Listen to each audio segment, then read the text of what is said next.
Welcome, everyone.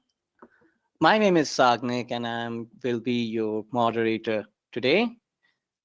I hope you can see my screen, and I'd like to thank everyone for joining us today for this insightful session on Microsoft 365 Copilot use cases. In this 3-hour workshop, we will explore the powerful capabilities of Microsoft 365 Copilot, the next generation AI tool designed to revolutionize workplace productivity. Through a series of real-world use cases, our Microsoft certified trainer will showcase how Copilot empowers different departments, from executives and sales teams to marketing, IT, finance, and beyond. Please bear in mind, this is an overview of a very robust topic. If you are interested in further discussions, you can always make an appointment with our learning consultants post this session.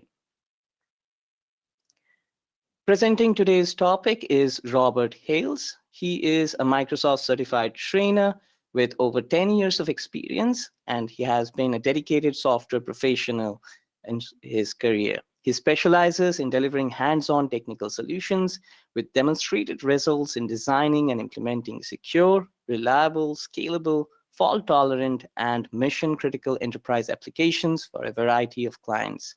His contributions extend across various channels, be it through dynamic classroom training, personalized training materials, or hands-on on-site consulting. Let's take a quick look at Netcom Learning's value propositions, right? What sets us apart are our broad offerings. We have 5 pillars of services spanning across 9 practice areas, and we provide modified consultant. We are modifying it constantly based on the evolving needs of the market. We specialize in creating custom learning plans spanning across blended learning, focusing on business outcomes powered by our innovative learning framework. And we can be your training partner for deliveries across the globe. We handle complex projects. We provide you the ultimate flexibility when it comes to the localization of content, and all our trainings are supported by 24/7 operational excellence and support.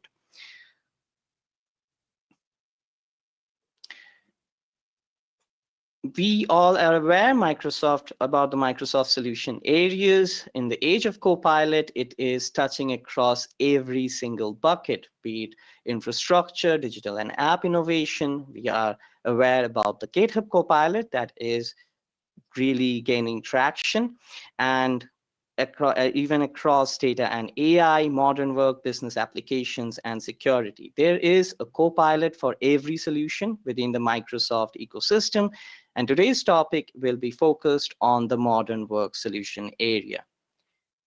Here are a couple of recommended courses that you can take a look at post this session if you are interested in developing your skills around Microsoft 365 Copilot skill development. And today's topic will be focused on the MS404 course, which is empowering your workforce with Microsoft 365 Copilot use cases. Apart from these, you can also explore topics like MS4005, which is around creating effective prompts for Copilot, as well as the AI 3018, which delves into Copilot foundations. Now let's quickly take a look at our GoToWebinar controls. Here is a quick overview for the event participation logistics. You would have the option to adjust the window size to your liking. If you are in the full screen mode, simply hit the escape key, find the zoom button on the top left corner of your GoToWebinar viewer. Please note that everyone has been muted except for our presenters to avoid any accidental disruptions. Please feel free to submit any questions you may have for our presenter in the questions pane, and we will address them at the end of the session during our dedicated Q&A. To help you get the most out of today's session, we have included the presentation slides and additional learning assets in the handout section of your GoToWebinar viewer. And please note that today's session is being recorded, and by continuing your participation, you agree to the privacy policies of Microsoft and Netcom Learning. After the session, you will get free access to the recording within the next 24 hours via email. With that, I'd like to hand it over to our instructor very quickly. Let me just send it across to you. We can already see you, Robert. And now you must have the presentation rights. All right, Sagnik, thank you so much. Appreciate the great introduction. And with that, good afternoon, good morning, everybody, just depending on where you're from. Again, my name is Robert Hales, like Sagnik pointed out, Microsoft certified instructor, but also work across multiple clouds. So while we're going through this, if you have questions and you want some more comparisons, please let us know, and we would be more than happy to help answer any questions you all have. We are going to be running this course from 12 to 3, and don't worry, 3 hours is a long time. We recognize that. So we will be having a couple of breaks at the hour marks. So with that in mind, let's talk about today's topic, which is going to be, about our Microsoft 365 Copilot. So over the course of the next couple hours, we are going to talk about, first and foremost, what the heck is Copilot, right? How do we utilize it? Where did it come from? And just talk about the basics of Copilot. We will then go into our use cases with Copilot, and we'll talk about it across a variety of different views. So you might be saying, well, Rob, I'm a tech person. Great, got you covered. But Rob, I'm HR, I'm in finance, we got you covered. We're going to be talking about how to utilize Copilot across many different industries and departments. Now, we mentioned earlier that there was a great class you could take about crafting prompts. We're going to teach you just a little bit about that, right? 3 hour class versus a 1 day class on just creating effective prompts, right? We're just going to be dipping our toes in the water in the best way to efficiently utilize Copilot. And of course, we're then going to end with ways that we can successfully adopt Copilot into our own companies, into our own environment. With that, we'll then conclude, and we will go with questions at that point. But again, please feel free to ask questions as they come up into the Q&A box, and we will answer them as quickly as possible with some of our chat moderators. And if not, I will be able to answer them at least at the end of the class, if not during, if we can get to it. Wonderful. So with that, let's get started. So what is Copilot?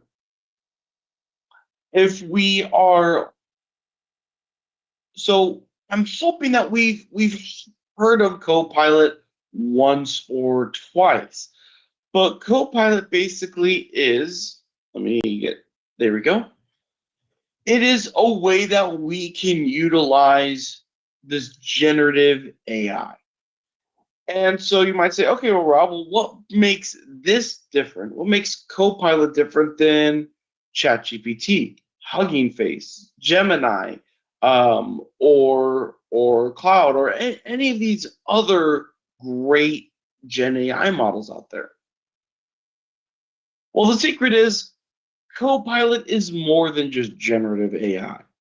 Copilot is utilizing a very powerful large language model, which or LLM, which is based off of OpenAI's ChatGPT 4. And so, great. Well, then what's the difference between Copilot and ChatGPT? The difference is we're utilizing graph. So what does that mean? It means that we can integrate with Microsoft 365. So instead of having to go to Copilot, or instead of, excuse me, having to go to ChatGPT and saying, hey, I need help writing an email, or hey, can you create a picture, or hey, can you do whatever, I can go to Copilot inside Word and say, write a document. I can go into Excel and ask it to analyze my data. I can ask it to write emails, summarize emails. I can ask it to do a plethora of different small tasks. So, what this means is that we're transforming how we work, right? Because if you're like me, you probably get a lot of emails throughout the day, right? You probably have a lot of small tasks that are necessary, but there's a lot of them. And they get in the way of stopping you from doing some of your bigger projects. Well, this is where Copilot comes into play. Copilot is a great way to help automate and transform your smaller tasks and focus on the tasks that matter for you and your business. But Rob, I don't know about this. It just seems like this is another like Siri or another Google Home or something like that, right? That's just there to just take our data and give nothing back. Well, that's not true. When we're utilizing Copilot, we have much better data security. We're going to find that when we have our Copilot license, that our data is being stored and protected. We can utilize our own data and ensure that it's not being utilized to train the model. So if I'm working for McDonald's, I'm not training Burger King's Copilot as well, teaching it how we do business here. And so because this is Microsoft, security is paramount. And so there is a lot of security involved when utilizing Copilot. And if you'd like to learn more, we have an entire class talking about security and governance within Microsoft's Copilot.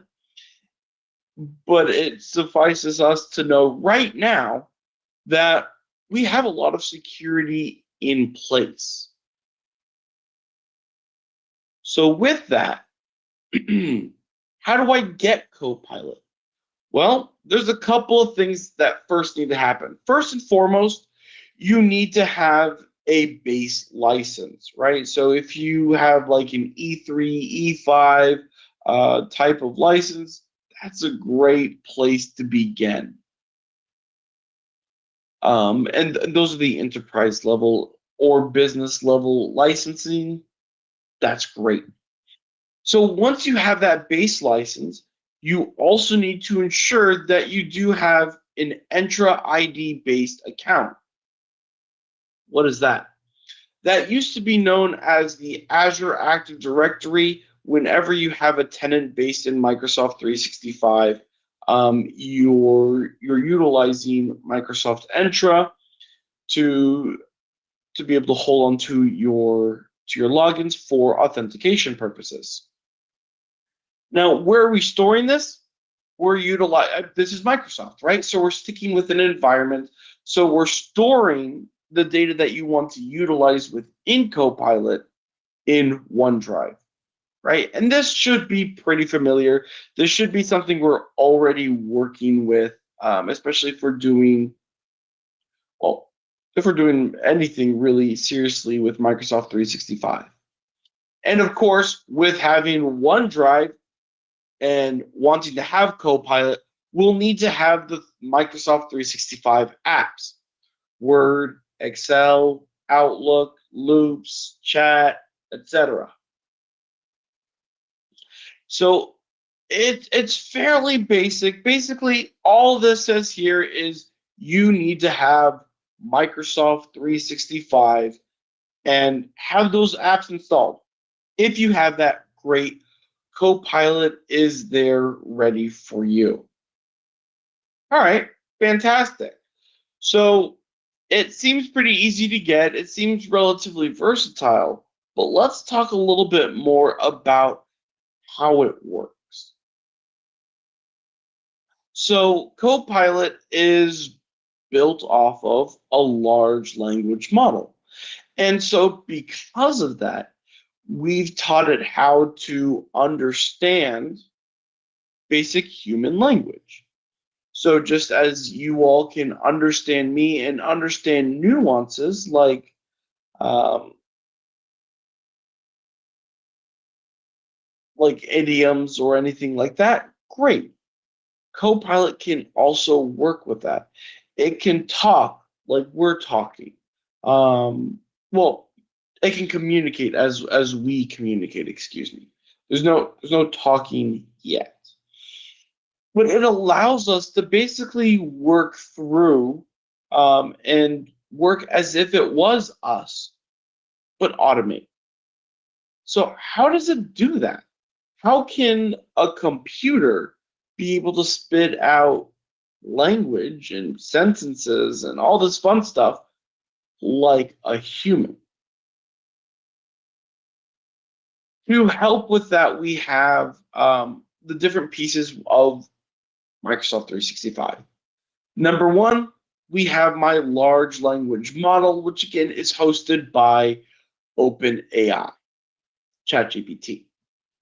And so what that means is this is pre-trained. This has been, just as you utilize ChatGPT, you're going to be able to utilize Copilot. And so Copilot is able to understand sentiment. It's able to understand how we communicate. And it does this through a process called natural language processing, or NLP.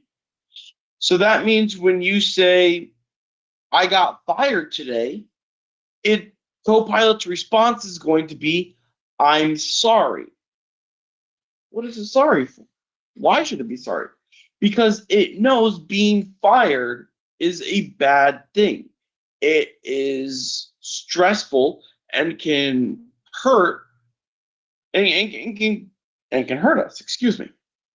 So it is able to work with this, but not just in English, in Spanish, French, German, you can pick a language, and more than likely Copilot can work with it.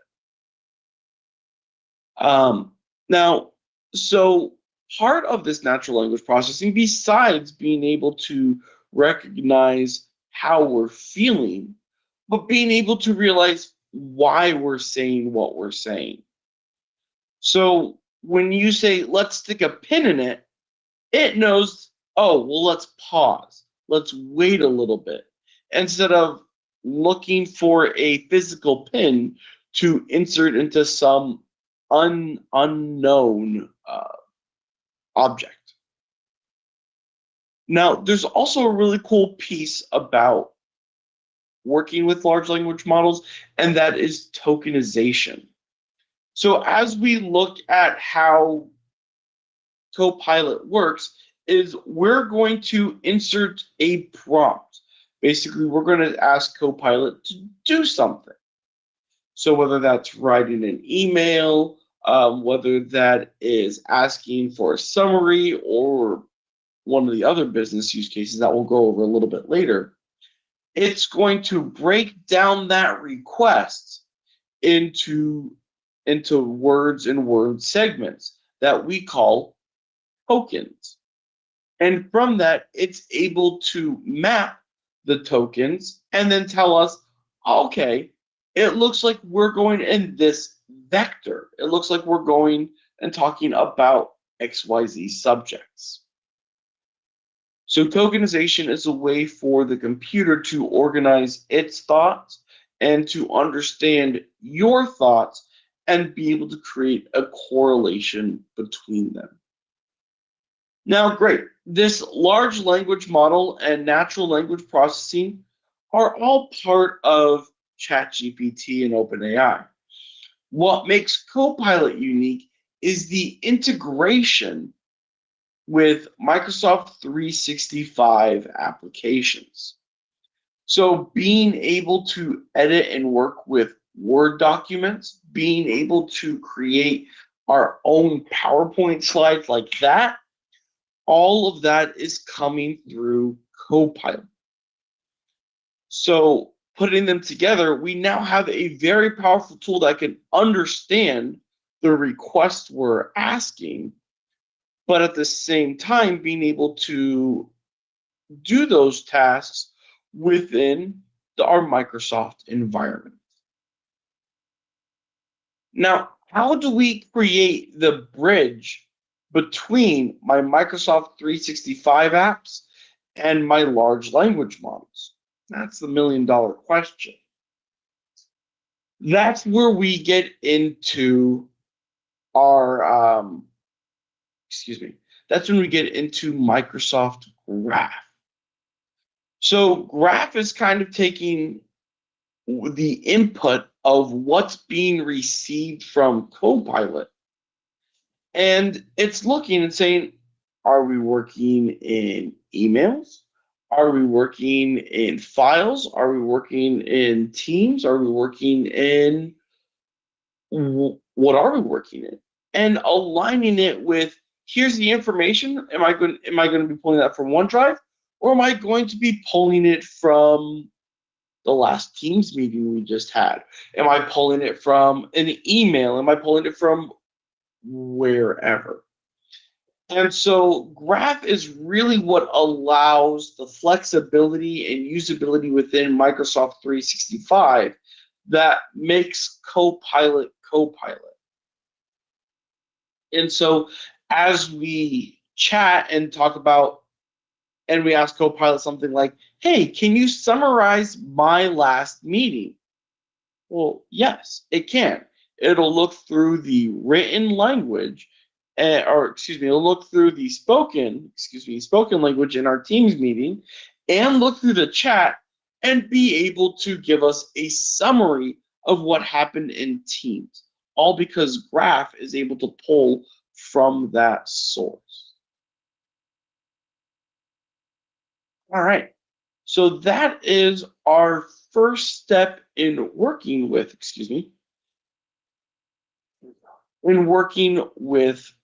Copilot.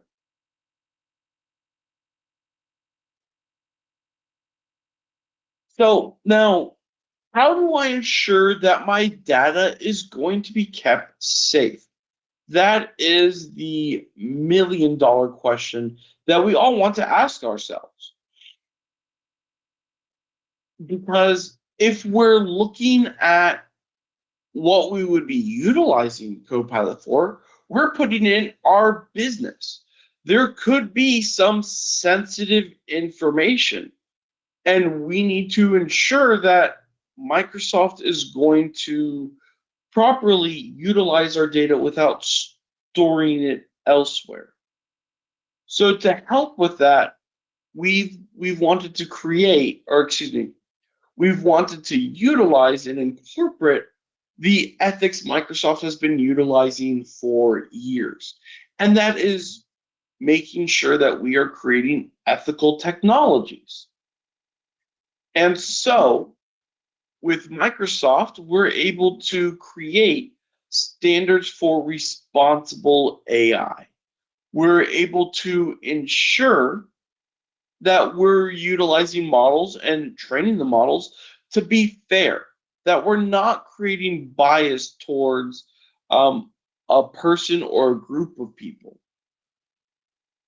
that it's reliable and safe, that we're ensuring that my performance isn't leaking out sensitive information, that we're also giving good information, that we're not leaking out uh, fake science, that we're not giving information that is not fact checked, but being able to give straightforward answers that make sense, while also ensuring that your data is secure, that we're not going to store your data in other people's servers, that we're not storing your data in different areas and regions. So if you're a US based company, let's keep your data within the United States. We don't want it to go out. We don't want it to be stored outside, especially if we're dealing with sensitive information like people's credit card informations, people's social security numbers, dates of birth, or just business best practices that we don't want. Well, those are our trade secrets. And of course, we want to ensure that the language utilized is inclusive, that we're not saying or assuming gender, that we're not assuming somebody's sexuality or identity in any way, shape, or form, and being as neutral as possible. Now, all of these sound really, really, really, really nice, but how do we know? How do we know that Microsoft is actually doing that? Well, two reasons. First is transparency. This means that you can see what Microsoft is going to do with the data. You can see where it's going to be stored. You can see how it's being utilized. And Microsoft has laid out very clearly in its terms of use how your data is going to be processed and how your data is going to be utilized. And then finally, should all else fail, accountability. We want to ensure that our users are being held accountable for our users are being held, Microsoft is being held accountable for how it's processing and managing our information. All right. So let's get started now into the meat and potatoes. We see that Microsoft is responsible. We see how it can be utilized, and we want to make sure that we are doing this to the best of our ability. So let's look at how we can utilize Microsoft 365 Copilot. So let's start with one that we utilize frequently, which is Word. You stop. Excuse me, everybody. Just give me one moment.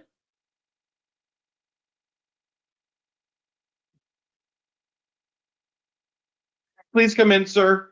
Everything's open.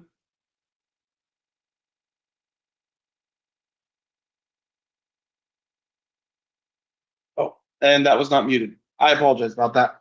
All right, so when we're working with Word, we can go and start off with a brand new document. Utilizing Copilot, we can then tell Copilot what we want to create in our document. And so here you're going to write what we call a prompt. And so what we can say is, I want you to create a document creating a new break room policy for netcom learning. And in the policy, place blankety blankety blank information. So what that will do is we can then generate, and it will create a brand new document. And it'll have the policy that you've asked it to do. Now, you can look at this graph and see, well, does this make sense? Is this something that I want to have? Or, you know what? Maybe I don't like this draft. So I'll say make it more professional, or create a brand new prompt, or just with our little refresh button here, just try it again. And then I can look through several of the drafts and choose which one I want to keep, or realize, you know what, I could have maybe prompted that a little bit better. So we could just delete it and then go back to the draft and start from scratch again. All right. Now, as we do this, we can also, so this is just working within the document. We can also open up a side panel. So let's say we already, oh, actually, before we go on, I forgot one piece that's really important. Let's say I want to create a summary, or I'm in sales. I want to work and create a new sales listing for a brand new product. And I've got the product schematics, and that's fine, but that's a 30-page document. I need a 1-page, 1-paragraph, 1-sentence long introduction to it. I can click reference your content, and it will upload a image, or excuse me, it'll upload a document or an image or whatever it is, and we can base my prompt to refer to that document. So I can say, hey, create a sales item off of this document, and it will. And then again, we can go through and do we like it? Do we need to refine it? Do we want it longer? Do we want it shorter? More professional, more fun and flirty, right? Whatever it is you might want. Now, with that, let's say we have something already created. Your boss has just sent you a 50-page long document about a policy for sales or what have you. Anybody here want to read all 50 pages? Anybody? I don't. It's going to take a long time, but it's important. I need to know what's in it. And this is where I can chat with Copilot. And so I'll open up a new chat pane. And I'll say, hey, can you summarize this document? Look at that. Right there. I can just click it and not even have to prompt it. I can just click and say, summarize this document. Or, hey, is there something that I need to do, right? Like a call to action. And so when utilizing Copilot in Word, I can work with either a new document or I can work with an existing document. I could even say, oh, you know what? This piece right here is actually referring to this document over here. I can then link that file with Copilot in Word and make sure that when other people go through and read, they'll say, oh, yeah, great. Here's that document that relates to this paragraph. And as long as both are in OneDrive and they're both Word documents, too easy to incorporate. That's cool, Rob. Well, what else can we do within Copilot? Well, that's just Word, and that's fine. Word is good. But what's one that we probably use every single day? Outlook. And utilizing Copilot in Outlook is very simplistic. So basically, I can open up my Outlook email and take a look at all my emails.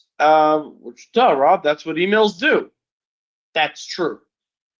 When we're utilizing Copilot to look at our emails, it's going to give us the important pieces. It's going to understand, like, ooh, somebody from within your organization emailed you and marked it as urgent. Let's look at that first. Let's look at what's important, and then being able to summarize it with very specific points and say, oh, hey, this document is about our Q4 sales analysis. Well, yeah, we definitely need to know that so we can plan for the upcoming year.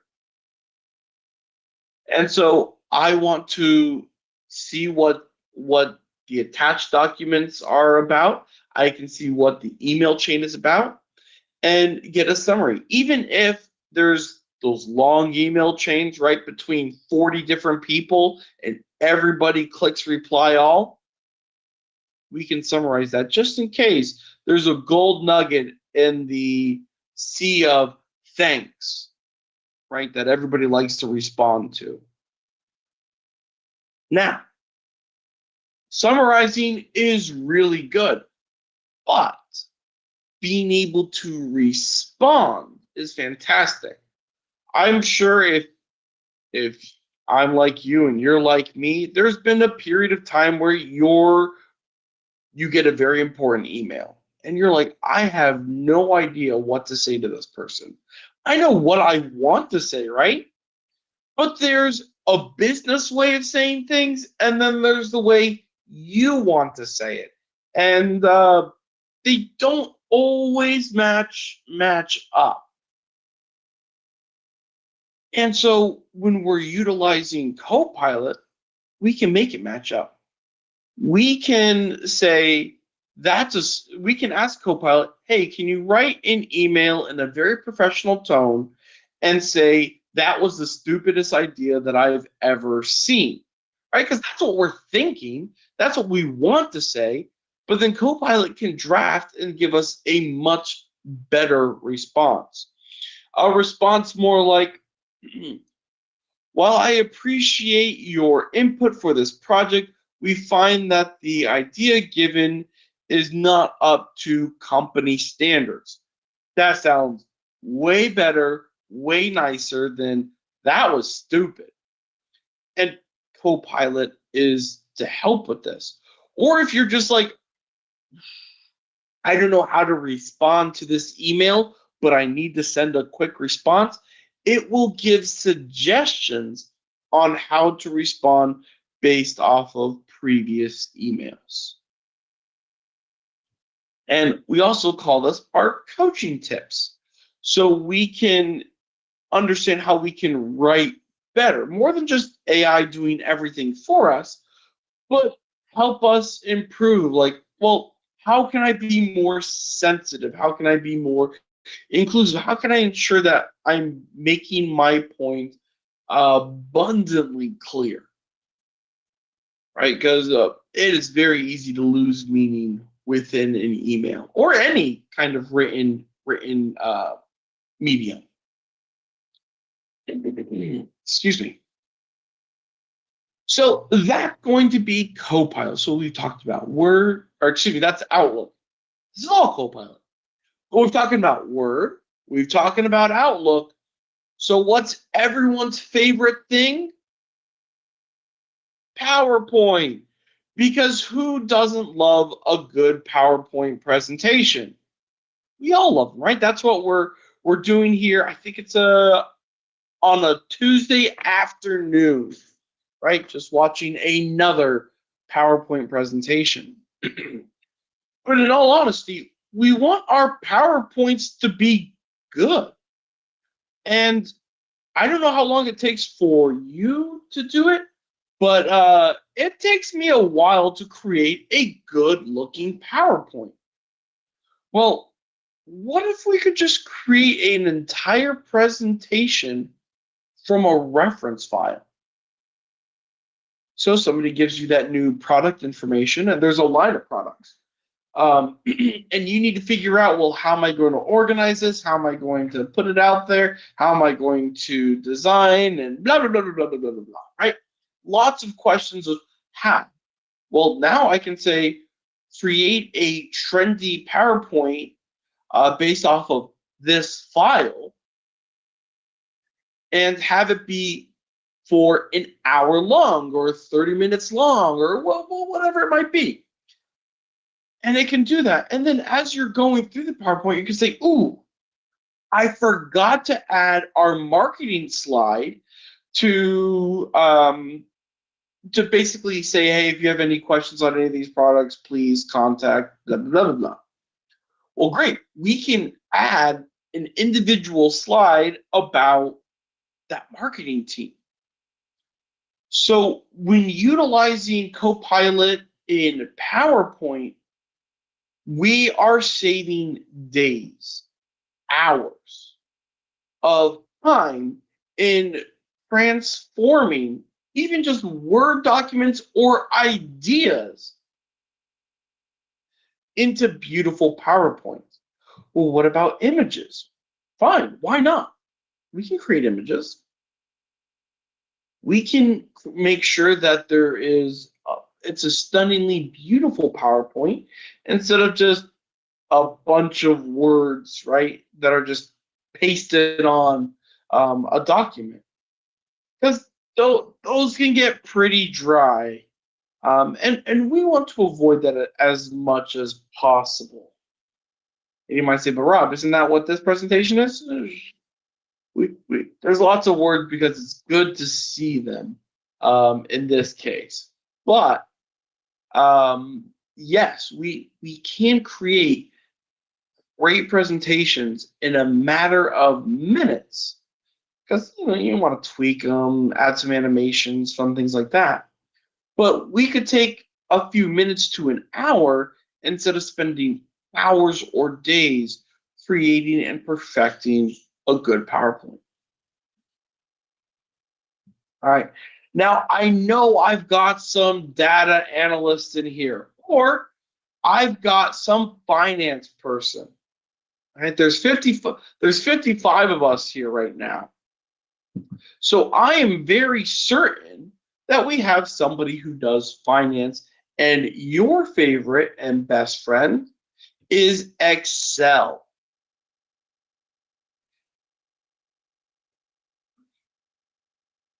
And with Excel, I'm sure you guys have seen the table that goes down for 752 rows and has, or yeah, 52 rows and has like 6 or 7 columns, all of it with varying and complex data. Well, I just need to know how well product A sold. I need to know how much we spent on Project Phoenix. I need to know who the most popular singer is right now. I don't know. That one I kind of fizzled out. But we want to know, and we want to be able to analyze that data, pull exact information from that table, from that worksheet. Great. This is where Copilot comes in. You can say, analyze this whole table and give me a highlight, or hey, I need you to add a table that will process our our quarter financial report. Or hey, based off of this table, can you create a graph or a bell graph or a bar graph or whatever kind of graph you need, and show me how to utilize or how we can analyze this data. Done. Hours of reading through documents, gone.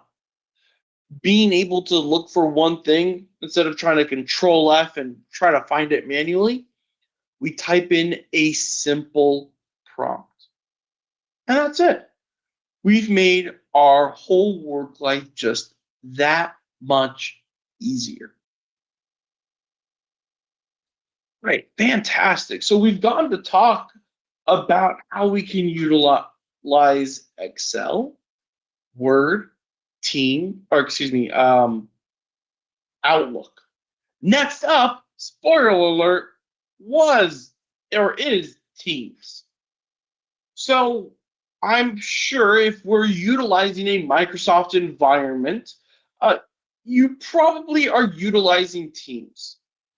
And let's go even before that, elementary school or middle school or even high school if you're really tired. I'm sure at one point the teacher asked you, hey, Ben, what's the answer? And you woke up and you're like, what do you mean, what was the answer? I don't know what the question was. Well, with Copilot, you don't have to worry about that. You can say, hey, what was the last question asked? And then Copilot will say, oh, the last question asked was, what was our projection for H1 in 2025? Oh, well, I happen to know that. Our H1 projection is blankety, blankety, blankety, blank.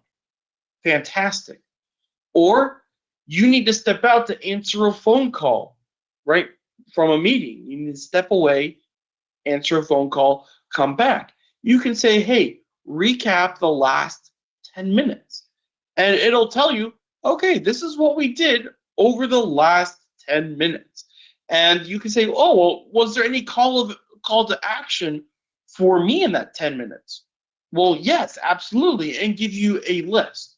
When a meeting's over and you worked with maybe a customer, and you're like, ooh, I know the customer asked me to do something, but I can't remember what it was. We can go back and look at what was discussed and what were some of the key takeaways and activities that were needed from that meeting. So with Teams, we can transform our relationship with others and how we interact. Do we need to memorize everything? No, not anymore. It's always good to memorize. I'm not discounting that at all. But I'm saying if we forget, we have a really powerful tool here that will allow us to be able to communicate better with our peers or our customers. Well, that's pretty cool, Rob. What else can Copilot do? Well, Copilot can also utilize business chat. What is business chat? Basically, this is the ability to just chat, right? It's the chat within Teams, and so you can talk with business chat, and we can look at what was happening in Teams, what's happening in Outlook, and say, oh, hey, remember my last email? No, I can go to Teams, say, hey, what was my last email with Terry? And then we can go and get more information about what happened in our last email with Terry, or be able to look at our email and meetings that we had, and be able to go back, and summarize it. So when we're working with Copilot, we're able to utilize a number of different tools in a variety of different ways. So we were able to talk about what is Copilot. We talked about how Copilot keeps our data safe and how Microsoft works on ensuring transparency and accountability. And then we went over the different tools Copilot, Microsoft 365 Copilot integrates with. And we talked about, the Word, Excel, PowerPoint, Chat, Teams, and Outlook. Now, this is just Copilot for Microsoft 365. We haven't talked about creating custom Copilots. We haven't talked about utilizing Copilot for GitHub or any of the other Copilot uses. This is just the Microsoft 365 Copilot. So this is a very, very, very powerful tool. Now, we are actually at a really good point here. I know we said we were going to wait till the top of the hour, but I'm actually going to turn the time over back to Sagnick for a little bit, and we're going to take just a quick breather as we transition from the theory of Copilot and going to the actual practicality of utilizing Copilot.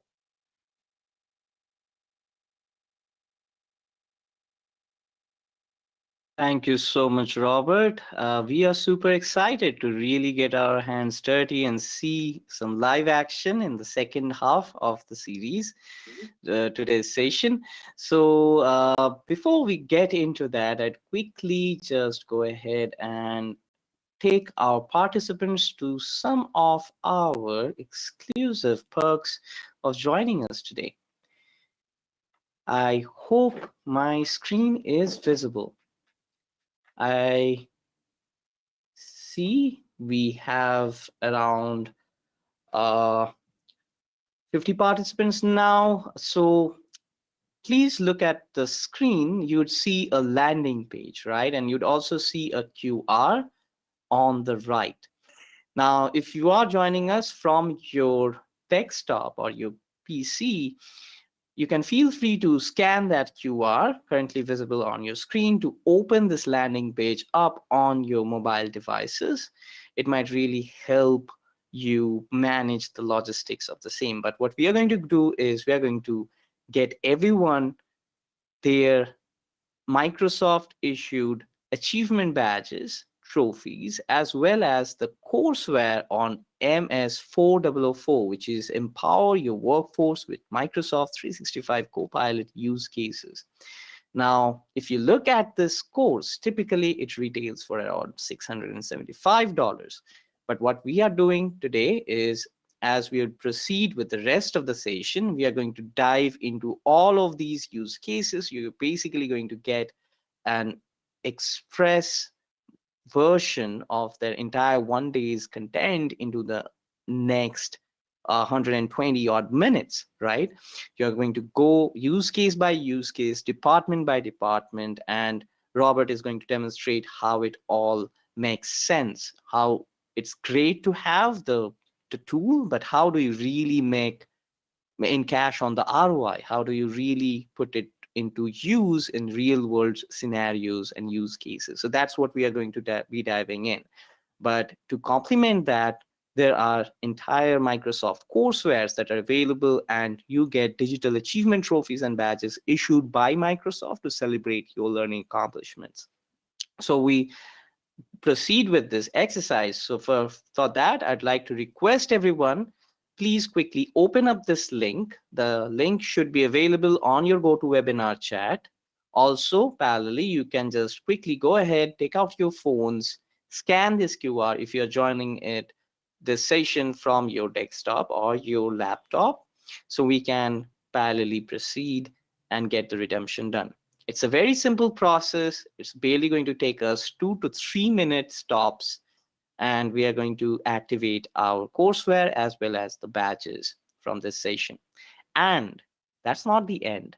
For every successful redemption, as you complete your redemption of these badges, we are also providing you an exclusive opportunity for another 1 full day of official Microsoft training on Power Platform, Power Apps. That's a great new course that Microsoft has just launched, and we are offering it free of cost. That retails for $675 additional, and you get it complimentary access for December 16th schedule, which is coming up next week. But we are going to get to that very quickly by first completing the redemption process. So I hope we all are ready. I'm just going to pause for another 30 seconds so we all can load this up on our ends. Please feel free to follow along. We highly encourage you, and we are here to support and guide you through the process. In case you have any queries, please feel free to use the chat option on the GoToWebinar panel, but I'm going to show you how easy it is to go ahead and redeem. Okay, let's get started. So on this page, as you have loaded up, right, either on your mobile devices or from your laptop or desktop, you scroll down, right, and you see it is listed. You get the MS4004 courseware and the related digital achievement trophies and badges from Microsoft. And there is a single button here that says redeem your MS4004 courseware and badges. Now, the process of redemption is very simple. It's a 3-step process. The very first step is for you to sign into your Microsoft Learn account using your personal or professional Outlook or Hotmail account or any other ID that your account is set up with.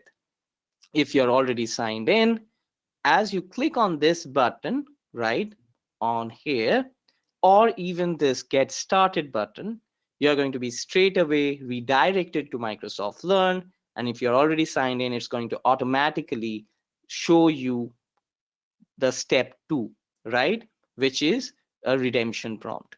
But if you're not signed in, or if you don't have an account, the process is very simple. As you'd see a dialog like this prompting you to sign in, you just need to select on create one if you don't have an existing Microsoft Learn account.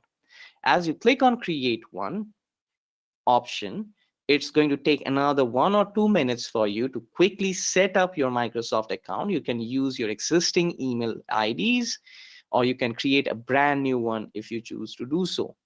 Now, as you wrap up that process, you're going to get to this step, right, which is step number 2, with a prompt to redeem your code. And a code is already going to be pre-populated on your behalf on this dialog. You don't have to manually enter anything. It's going to be automatically generated and pre-populated. All you need to do as step 2 is click on redeem. Now, once you click on redeem, it's going to take a few more seconds, and then you're going to see this particular dialog prompting you that, hey, we have added your achievements to your profile. And then you can simply click on view profile, and you'd see all your badges, your courseware, your digital trophies and certificates related to MS4004 available on your profile on your Microsoft Learn dashboard. Now on that, you can, from the different tabs that are available on the left hand side, you can navigate to the training tab, you can access the courseware from there, and you can access all your achievement trophies and badges accordingly as well. So I'm going to quickly take you through. So as I click on get started, I can also click on this link. Both trigger the same action. You can choose to go ahead with either one. So I'm going to click on get started, and you see I'm redirected to Microsoft Learn, learn.microsoft.com in a separate tab. Since I'm already signed into my profile, it automatically fetched my credentials, right? And it also pre-populated here with a code, and it's non-editable, right? So you can't really mess this up. So be very secure knowing that it's something that's automated. You don't really need to do anything at all. You just need to click on hitting the redeem button, right? So I'm going to click on redeem, and it's going to process for a couple of minutes, and you see for a couple of seconds there, and you see it says we have added your achievements to your profile. Now, once I click on view profile, this is how my profile looks, right?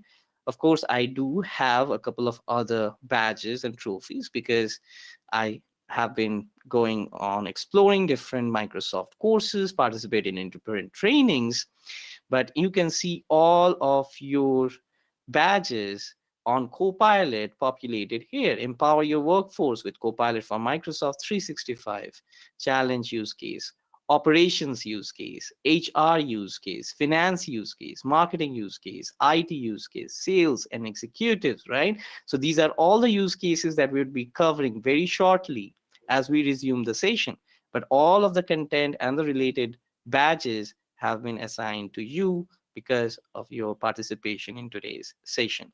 Now, all you need to do is simply click on Training tab, and you see over here, these are the modules that are available for you to explore on Microsoft Learn, right? So for example, if I just simply click on operations use case, I can go ahead and start learning, going through all the exercises, all the official Microsoft courseware documentation here, and start expanding my skills around the same, right? That's something that's truly awesome that's available to you. Also on the left hand panel, if you click on the achievements tab, you can see there is an option to share, right, your achievements. So for example, if I click on courses, This is a course level view, right? And this is the MS4004 course, which we are completing today. Now, if you click on the share achievement, you'd get options to select your social media network as of choice as well. For example, LinkedIn, if you select here, it will give you the option to sign into your account, and then you can right away share your achievement with the wider world. So it is as simple as it gets, right? It's a three-step process. Essentially, first and foremost is signing into your Microsoft Learn account. If you're already signed in, you straight away go to step 2. You just need to click on the redeem button, and then that's it. You get your redemption completed. So please make sure to load up this landing page, the link to which is available on the chat. You can also use this QR to open this up on your mobile devices and parallelly complete the process very quickly. Now, for the best part, right? So not only you get the courseware, you get the badges along with the skills that we are gaining from today's session. You are also entitled, if you complete your badge redemption today within this session, right? And you come down to this section of the page, we are offering you complimentary access to the PL7001 course from Microsoft, which is around creating and managing Canvas apps with Power Apps. It is scheduled for December 16th. It is going to be in a flipped classrooms format, which is brand new and exciting format, wherein it's going to focus heavily on hands-on labs and exercises throughout the day, and it's going to be an 8-hour delivery starting at 9 a.m. ending at 5 p.m. Eastern. Right now, this standard retail price for this particular course is $675, but if you complete your redemption, you can redeem it for free today. And if you want to know a little bit about the course, you can refer to our website. But here's a quick snippet of what to expect. It is basically a no-code solution from Microsoft, where you can create incredibly intelligent apps. You can manage your Canvas apps on Power Apps to automate tasks and streamline processes, design user interfaces, connect to data sources, and automate workflows, all without having to code a single line, right? So you don't need any prerequisite knowledge of coding to leverage and create your own apps in no time with Power Apps here. Now, to go ahead with the redemption of this particular offering, first of all, you need to complete your batch redemption, right? By following this link here, or you can also parallelly use this button. You complete the redemption like we just went through, and then you click on fill out this form after MS4004 redemption. Once you click on this link, you're going to get a very simple form. It is going to ask you about your first name, last name, what is your work email, your phone number, and your country. And you just need to select, I hereby confirm that I've successfully redeemed my MS4004 badge on Microsoft Learn required to unlock this free PL7001 training on December 16th. Just select this and you click on submit, right? That's as easy as it gets. You just need to follow the process of redemption, and then you need to fill out this simple form, and then we are going to be ensuring by tomorrow you are going to get your registration approved, and you'll be getting your access details on your email ID for December 16th, free of cost. You don't have to pay a single dollar. So this is a great opportunity if you are interested in not only leveraging Copilot, but moving beyond that and utilizing the full suite of Microsoft solutions, including the Power App solutions, right? Particularly Canvas apps, following a low code or no code rather approach. This is the right way to do it. Okay, with that, I hope we have everyone covered. I just leave on this screen just a little while longer. So in case you want to still load it up on your phone, you can scan this QR quickly. And if you are comfortable working from your machine directly, the link is available on the chat window.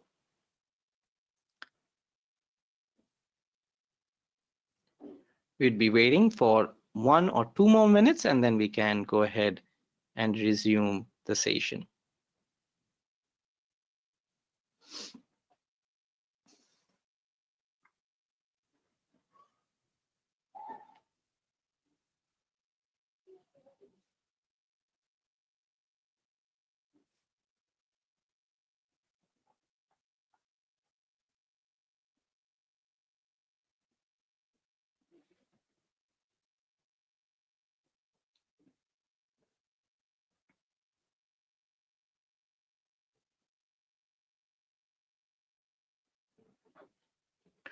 Once again, if you are facing any challenges or if you have any further questions, please feel free to utilize our chat window. You can also use the questions pane on your GoToWebinar window to interact with our panelists, and we'd make sure to get back to you right away.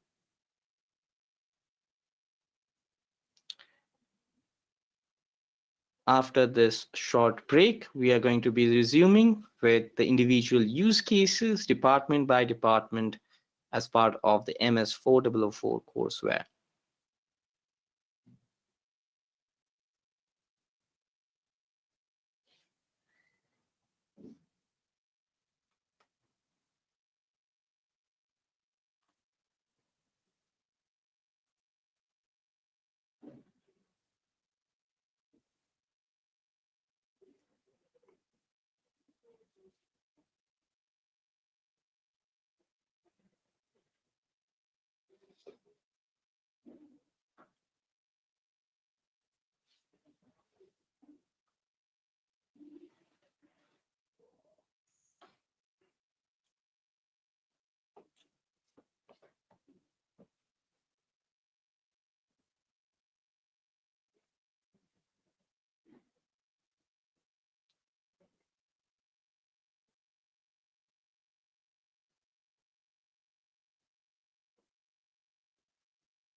Okay, a couple more minutes. We are going to wait for another 2 minutes, and then we would be resuming with the next part of our workshop, wherein we'd be deep diving into the specific use cases as per the departments, starting from executives, sales, finance, operations, marketing, across the board.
Robert, are you back? Shall we proceed with the session? Absolutely. I just needed the controls to come back. Sure thing. I'll just make you the presenter right away. You should now have access. All right. Perfect. All right. Make sure I've got the right screen. Awesome. So Sagnik, thank you so much for helping walk us through that process. Definitely appreciate that. Absolutely. And yeah. So now we're going to do the fun things, the things that we all wanted to see, right? We want to see Copilot in action because hearing about Copilot is nice. Seeing Copilot is good, but eventually you doing Copilot is best. So we want to definitely get you guys to that point. So let's get started with some use cases starting at the top of the pyramid. Okay, that was not as dramatic as I had hoped. There we go. Top of the pyramid with Copilot, with executives, excuse me. But we're going to talk about how Copilot could be utilized across the board, because as we look, it's a very versatile tool. So we're going to talk about how we can utilize Copilot in Teams, in Word, in PowerPoint, and in Outlook. All right, so let's take a look at our first use case, which is going to be the executive. So we're going to kind of skip this business chat right here, but let's head on over to Teams. So I'm going to try to make this as friendly as possible. Okay, here we go, actually, for this course. All right, so here we are. We're on Teams. I've been communicating with my friend Prabhasha here. So I can go in and say, oh man, I know Prabhasha's asked me to do a lot of things. So I can say, can you give me the highlights from the past 30 days that we talked about? And so here we see that, oh, well, I'm supposed to be busy for demoing Skill Builder and changing that from one day to another, having a quick call about that, and it's been about building with Skill Builder. We won't tell anybody about that right now, but I'm able to work with that. I'm like, oh, you know what? I have to work with Skill Builder. Okay, so let me go back and open up a Word document because I need to talk about this product. And I'm going to change Skill Builder to Copilot and pretend that I have to do that because that makes a little bit better sense for this class. So look at the blank space. What do I write? How do I start my speech? I don't know what to say. Copilot does, though. So I can either click on this fun blue button here or click Alt-I, as you can see, and it'll bring up my draft with Copilot. Now, I need to write a speech about Copilot, we'll say to our stockholders. So I'm going to say you are an executive with Netcom Learning. I promise I know how to spell learning. And you need to write a 15-minute speech on Copilot and its utilization for a group of shareholders. Ensure it is professional and lively. Great. I've written a small prompt saying, hey, I need to write this speech. All right, so let's generate. And here we go. All right. It might take a second because I asked it to create quite a bit of content here. All right, so we're what, 3 pages in? maybe I don't like how this looks, right? It's just not quite what I'm looking for. All right, let's just refresh it. Maybe I just didn't like that. Okay, so now it's creating a brand new speech, and it looks really good. Um, I mean, if I wanted to, I could make it more professional, more casual, longer. Well, heck, we'll say add a paragraph about its ROI for our sales team.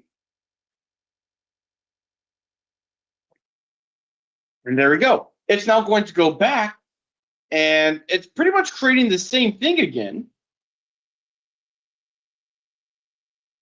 And we should see a brand new, here we go, a brand new request or brand new piece about the return on investment ROI for our sales team. Now, are these numbers made up? Absolutely. So we would have to go in and fix it in the real world. But for now, we're going to say this looks great. Right? So I'm going to auto save this into, so I'm going to call this my speech for the shareholders on Copilot. Okay. And I've now got my speech ready. But does anybody just want to sit there and look at me talk? I need to create a PowerPoint. Okay, let's do that. So I'm going to open up PowerPoint, and it's going to say, what are you doing? And this time, I'm going to go and click on the Copilot up here in the ribbon. Right. And so this time, I want to create a presentation from my speech, which is right here because I just used it. Right? So now it's going to create a presentation for me. And we're just going to give it a minute to work because right now it's looking through the document, figuring out what the layout is going to be. And so you see here the layout, and now it's generating the slides.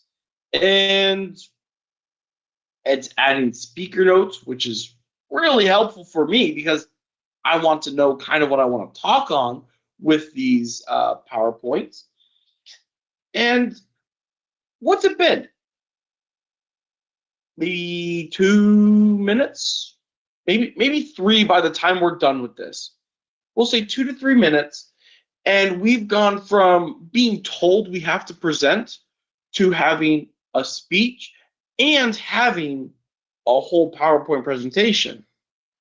All right, and there we go. We'll call that about 3 minutes. And I can scroll through, and it's creating a pretty good, a pretty decent view. It's very professional. But you know what? Let's do this, and we can say add more images to the presentation. And now it's going to look through and give me some ideas because, oh, well, hey, this would be great. Let's insert this right here, and then we'll just go to designer and look at that. And I can go through, go back to Copilot,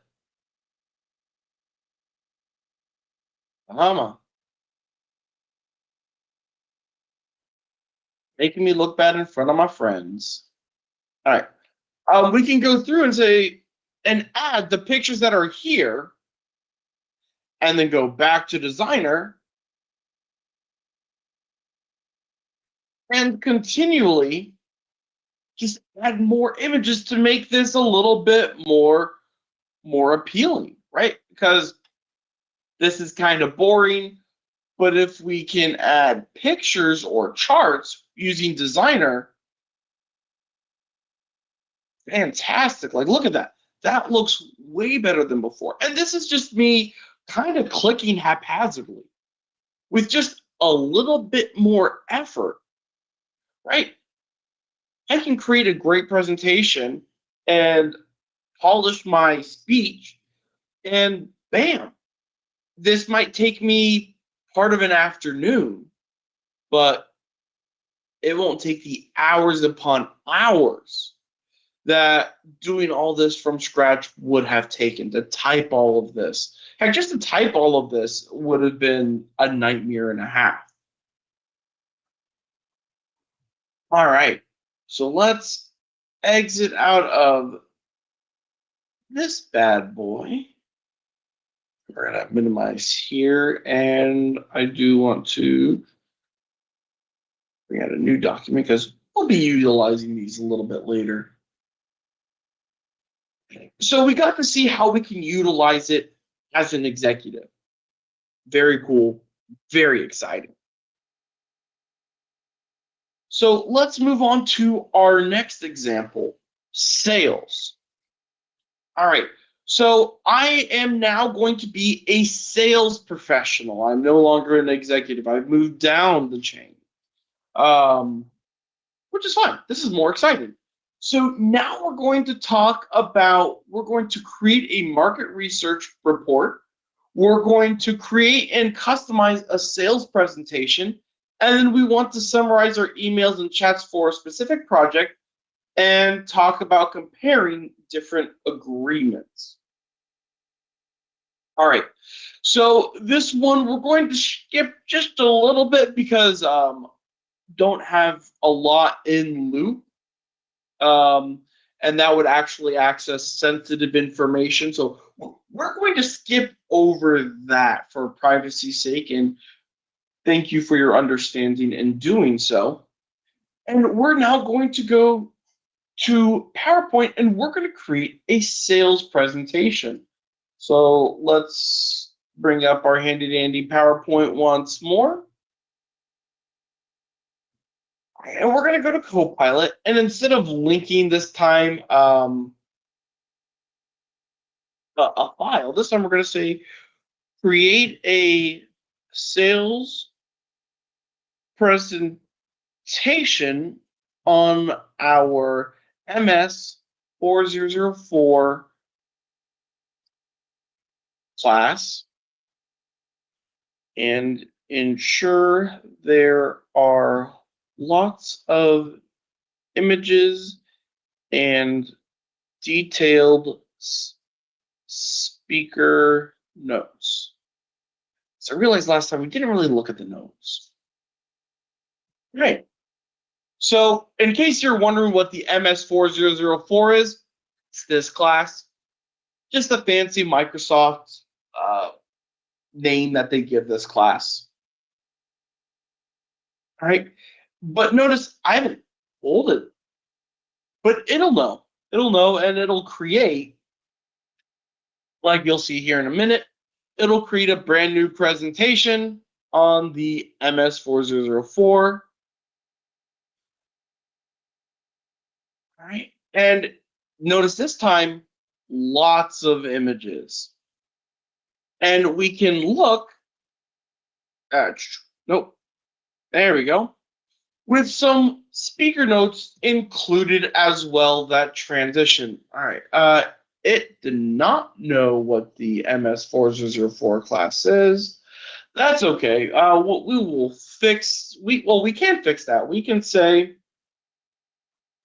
MS4004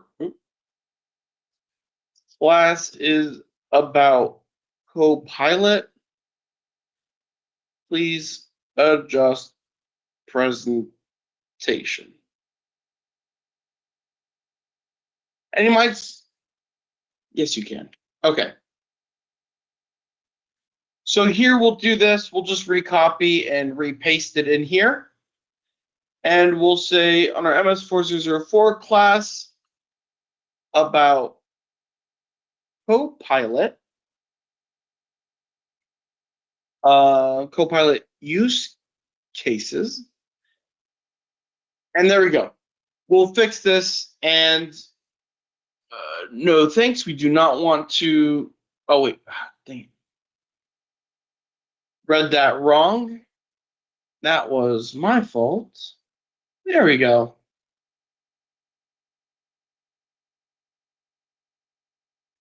You want me to make changes? Yes, because I don't want these slides. These slides are bad and wrong. So great, we're fixing this. But look how much how easily we're able to find a problem and adjust it and fix it. And sometimes you will see, like, hey, I can't do this. Okay, there's other workarounds. We can definitely use this product, and boom. All right, I don't know where it got into driving. I don't know where it got into driving. This is what we like to call a hallucination. These happen. So when we're utilizing Copilot, is it perfect? No, absolutely not.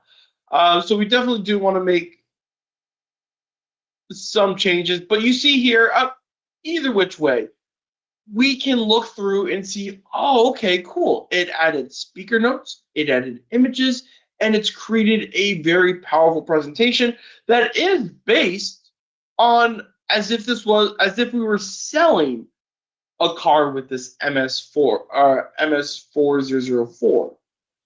Now, I'm sure if we went here, and what we can do, and if you're like, well, how do you fix this?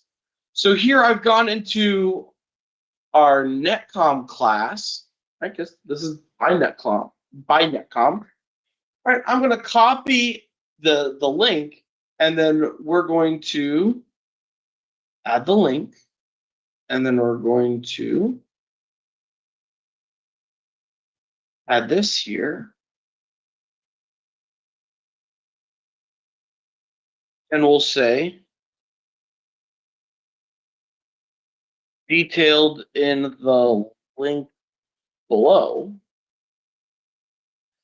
And now it should be going through the website, looking at what we have. Yes, please. Looking at what the website has and creating a brand new slide. And this time it should actually be on our actual class. And again, I want you to think about how much time you spend creating PowerPoints and things like this, and the time it would have taken to create one decent class, right? Or one decent slide. We've gone through 3. Even though we've had trial and errors, this is still saving a ton of time. We spent 10 minutes doing this, or 8 minutes, excuse me. And now we see, oh, well, here's how we can utilize it. It's actually showing how we can utilize Copilot and what's within Copilot. So fantastic. Now we actually have a real sales presentation based off of a link. See, we didn't even need to have a file, just a link to what we kind of wanted it to be. All right, very cool. So we have this done, and now, so we don't have the, the supplier, so we're gonna stop here. So we're gonna say, don't save, minimize you. And now we're going to look at it from an IT perspective. All right, and I'm willing to bet most of us are in IT and are very curious about how Copilot works. So Here we're going to create a project plan. We're going to create a presentation, modify some details, and we're going to draft an email highlighting the key points. All right, so let's create a project plan. All right, but this time, instead of using Business Chat, we're going to stick with Word. So I'm going to go into my Microsoft Word. Right. And we're going to say, do our Alt-I, and say, build a project plan as if you were the head of IT for a company. The project plan should include dates and timelines, and the project is creating a new web application to allow users to sign up for classes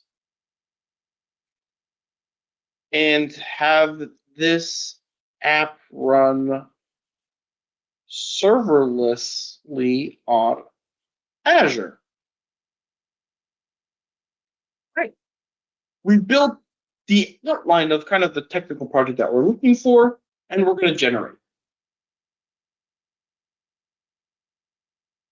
And it gave us a timeline, pretty much, it looks like a month for every phase, which is fine, that's fine. It gives us some risks and roles and responsibilities. Fantastic, this looks great. So we're going to keep it. And we're going to call this my project plan for web app. And this is for my purposes. I need to know it's fake. Right. Great. So we have this. Now we need to go and make a presentation. Fantastic. So we're going back to our handy dandy notebook, create a new presentation. And so just like what we did before, we're going to open up Copilot. I guess we could use this here and create a presentation from a file. And this time it did not show up.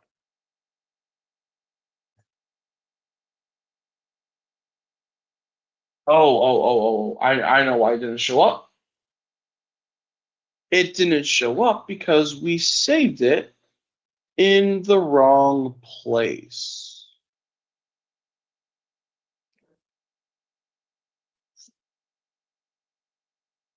Okay, saving, and then we're going to, once it's done saving, perfect. We're going to exit out, go back here, click out. Oh, no.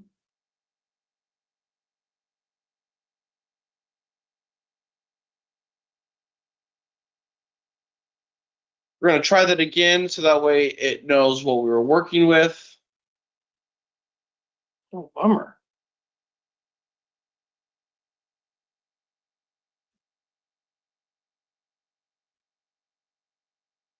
I do not know why it's not doing that. All right.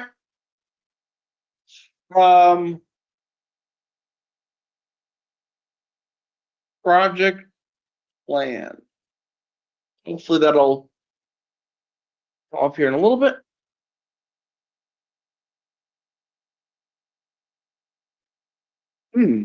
Well, this one does not want to work with me right now.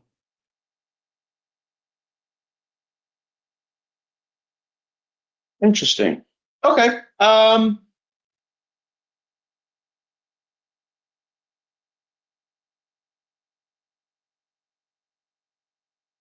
right. Well, we do need to get the exact file name, so I need to pull that out real quick. And then we can definitely utilize it. So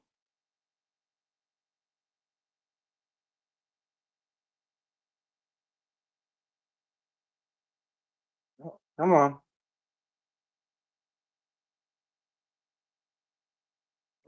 Uh,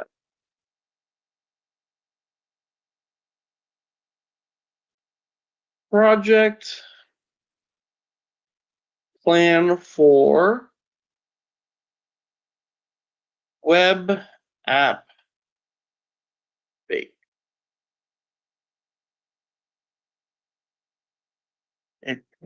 Okay.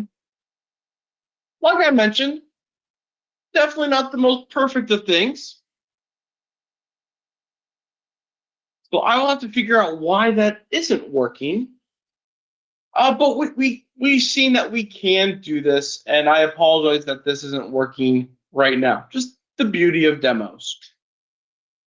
So what we're going to do now is I want to show you guys something cool that we can do. Right. So I'm going to now go into my business chat here, and I can do this because it's not. Here we go. I'm opening up my Microsoft 365 Copilot, and here I can say create an ARM template to launch a new VM in our company VNet that is 10.0.0.0/16. And so an ARM template, this is our infrastructure as code. For those of you who aren't aware, in Azure, this allows me to create, just utilizing code, brand new infrastructure. And here we see it's created a brand new VNet and a new VM in a resource group. Now, granted, I didn't give it much information, so it didn't generate much, but it just created code. And I can say, ooh, create that in Terraform.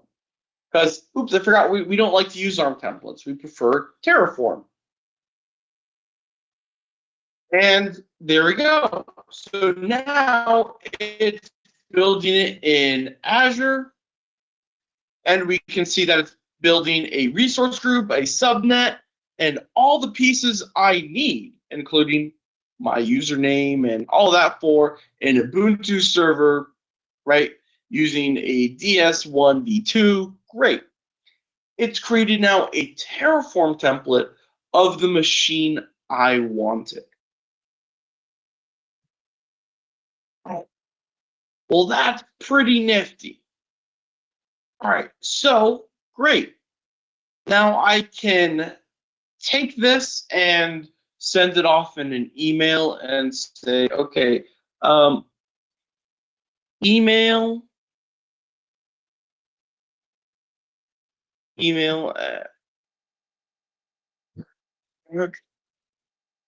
me see, let me do Georgia.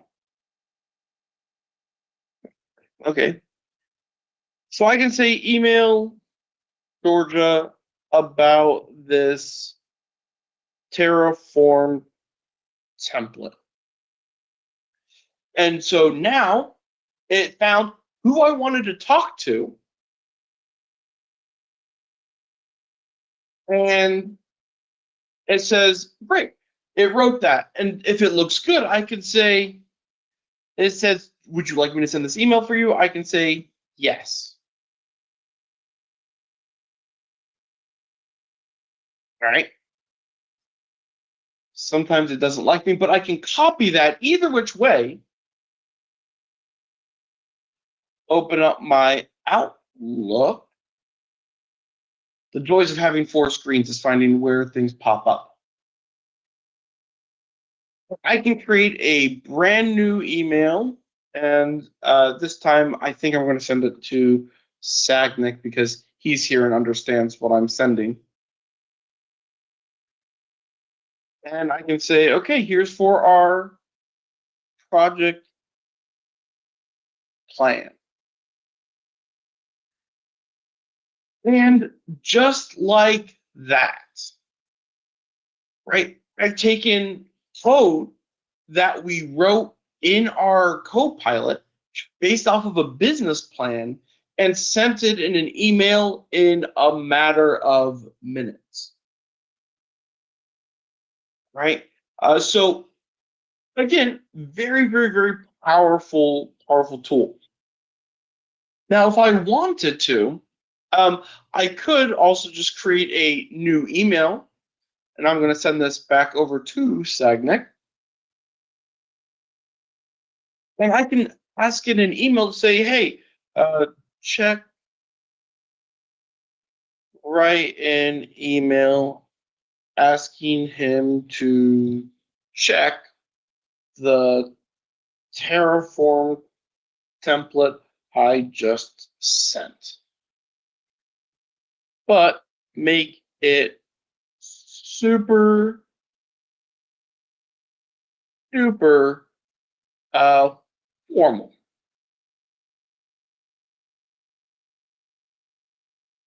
And there he goes. I asked extremely casually, and it's giving me a very nice template. And if I'm like, you know what, I don't like this, let's make it more formal.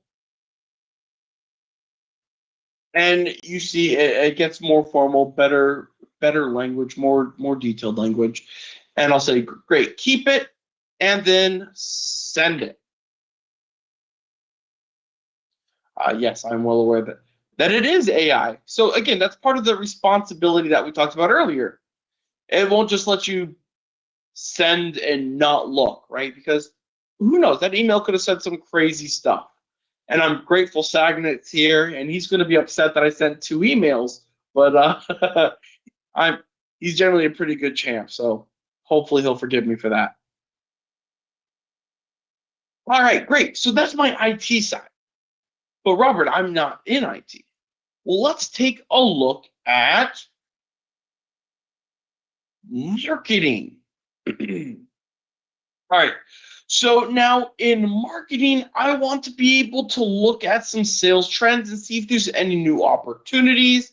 And with this, we're actually going to be utilizing more Excel. So I'm going to kind of forego this in lieu of a potentially better project where you can see the analytical piece of Copilot within Excel. So we're going to skip these first 3 pieces here.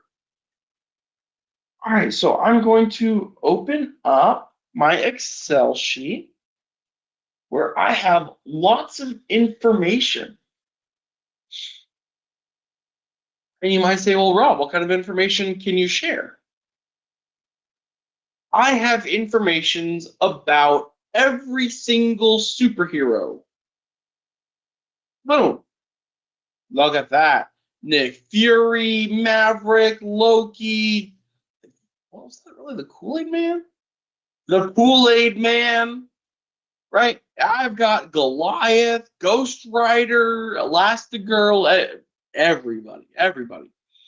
And in this, I've got the name, gender, eye color, race, hair color, height, publisher, skin color, alignment, and their weight. Right. I want to see if there's a trend. So I can go to Copilot, and we can do a couple of things. We can first say, let's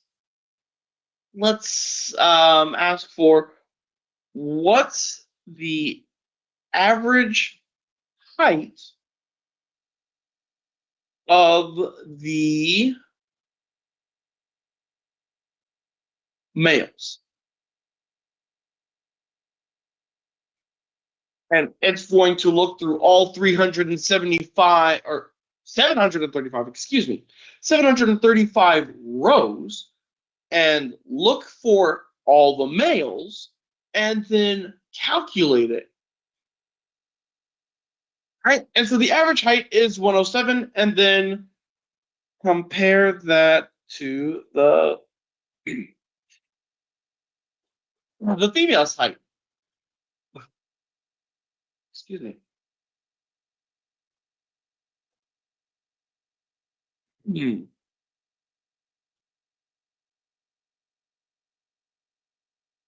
And so now it's showing me, oh, well, the female's height is 9.22 inches, which is crazy, versus the 107. I can ask questions like, how many good people are there? Or how many good alignments are there? How many bad? I can ask, what's the average weight of a hero, right? We can, so let's do that. Average weight of good heroes. And so now instead of clicking and filtering and trying to process all this ourselves, just a simple, quick stroke of the keyboard, and I have an answer. All right, and there we go. The average weight for good is a 31.876 repeating for their weight. Fantastic. Questions. So, well, actually, we're going to save questions to the end. Sorry, I'm very used to teaching this as the actual class, or the full class, excuse me. This is an actual class. All right, and then we're going to find in finance, it's going to be some of the same results, but we can take years of data and put it through Copilot and ask it to give us a little bit better insight. And so this would assume that we have all of these details here. But now we can, of course, go through to Outlook, and we can ask it to draft an email right to Ben. That way we all get a little bit of love here, Ben. And we're going to ask him to, we're going to say our insurance policy request. And so now we can ask, what is our insurance policy for Netcom Learning? And how can we best save money?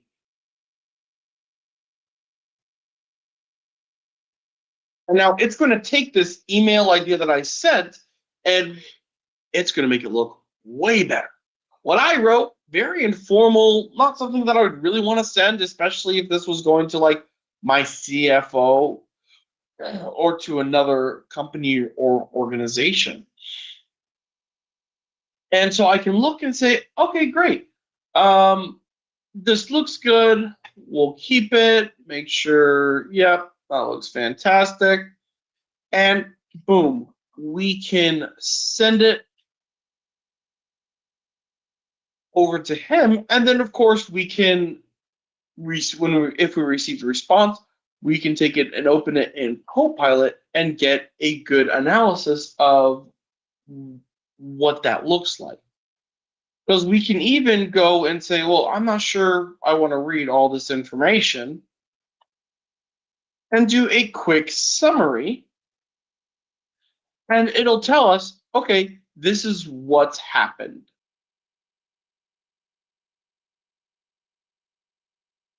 Now, let's go to,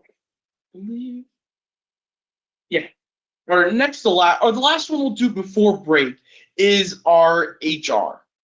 And so we're going to create a new job description for a brand new role, and we're going to have it analyze a resume and see if it matches and does what we want it to do. All right. So we're once again going to open up a new Word document.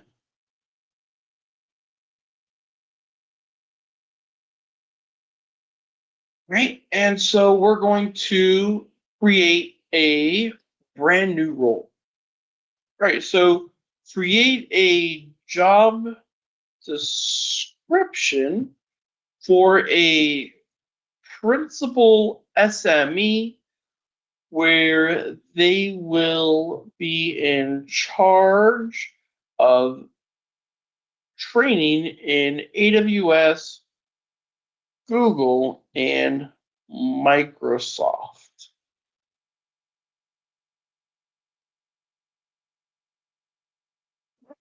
I'm going to create a job description,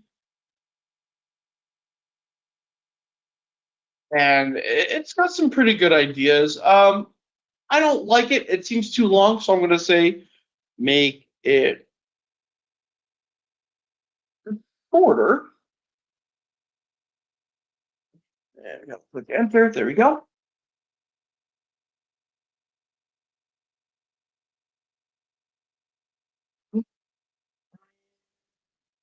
It's just about done. Sure. Right. I love it. So we're going to keep this. We're going to leave this as is. Right. And now we want to see, will my resumes work with this? So let's save this into Netcom, and we'll say this as SME job listing.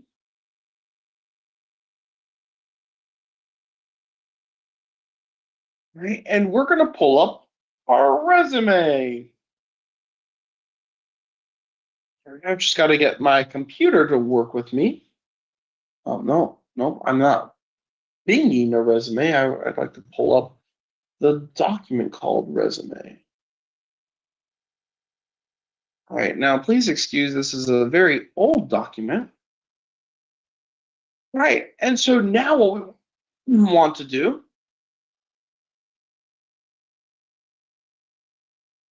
is say, does this resume meet the requirements in our SME job listing? And it'll break it down and tell me what it is. Now, I can go and add an image. I know that I can add web content. Okay. So we could go here and just that's fine. We can look through and compare it and see, well, does this make sense? Does this work with what we want to do? And if it does, then we can start utilizing things like our loop. And I'm just going to exit out of here. Utilize loop to create a job, kind of like I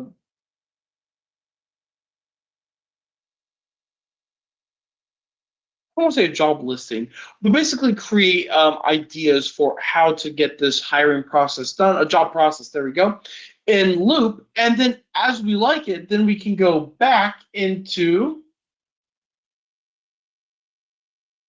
our handy dandy Outlook and send an email now to Robert Hales at eventhorizonlearning.com and say,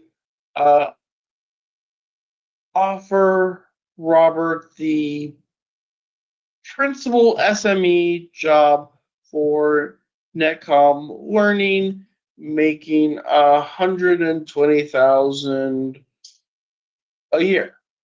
Because that sounds pretty nice to me. I'd like to make that much. Oh, I'd always like to make more, but and there we go. And now it's creating a pretty nice one, but I want it to be a little bit friendlier. So let's make it more casual. And yeah, this looks great. We'll just, I do want to do that so it looks a little bit better. Oh, and that's funny that George is sending this. Right. And we can send that out. And there we go. Now we've gone through the process of creating a job, comparing or looking at applications, sending out an email, and basically going through the entire hiring process as HR. All right. Now, the next one we would do is going into operations. However, it's been about an hour, and I'm sure most of you would like a little bit of fresh air, stretch your legs because we've been sitting here for a while. So we're going to take a break, and Sagnik is the one who's really good with this. Sagnik, would you like me to just run a timer? Sure thing. Shall we break off for maybe how much time would you propose, Robert? Oh, we'll do 15 minutes. 15 minutes, right? I can set up the timer. But before we dive into the break, I'd request everyone to quickly participate in a poll that we have prepared for all of you. So it would be showing up on your screen, and once the poll is done, I'd be starting the timer, and we would be resuming shortly. Thank you so much.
All the participants must be able to see a poll on your screen. We'd like to request everyone to kindly fill in your responses.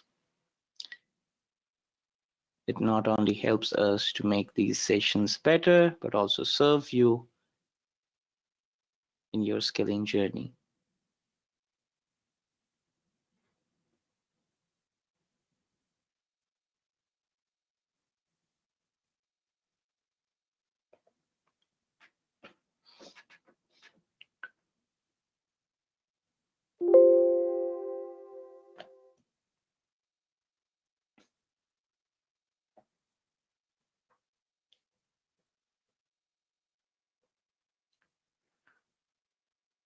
Our instructor will be back soon. We will be resuming the session in about 10 more minutes.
I would set the timer for about 9 more minutes. We should be starting back at 2:15 p.m. Eastern.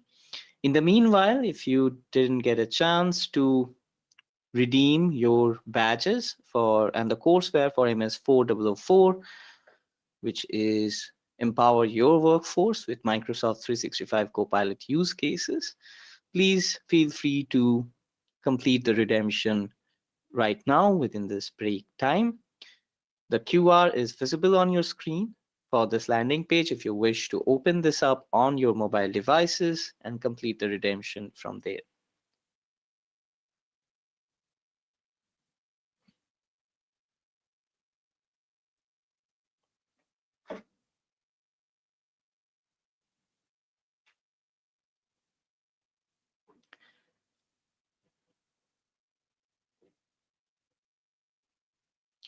Once again, a quick reminder in case you have already completed your badge redemption, you are entitled to a complimentary class on December 16th on the topic PL7001, which is a Microsoft official course. It's a brand new offering from Microsoft around creating and managing Canvas apps with Power Platform, Power Apps. It is a no-code solution for you to create intelligent and interactive apps that can automate tasks, streamline processes, design user interfaces, connect to data sources, and automate workflows all without having to write any code. All you need to do to redeem this opportunity for complimentary training, which retails for $675, is fill out this form as it mentions on the button. Fill out this form after MS4004 redemption. So once you're done with your batch redemption for today's session, you need to click on this link and you need to fill out these simple fields: first name, your last name, work email, phone number, and country, and select this condition that you confirm that you have successfully redeemed your batch redemption on Microsoft Learn required to unlock this free PL7001 training on December 16th. And then you need to hit on submit. That's all you need to do. Once all the requests are processed, in the next 1 to 2 business days, you'd be receiving your confirmation email about your registration into the schedule.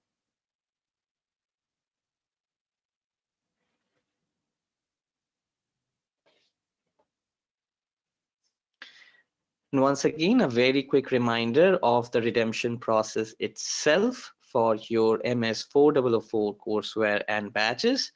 It is a simple 3-step process. The very first step, in fact, is to first come on this page, right?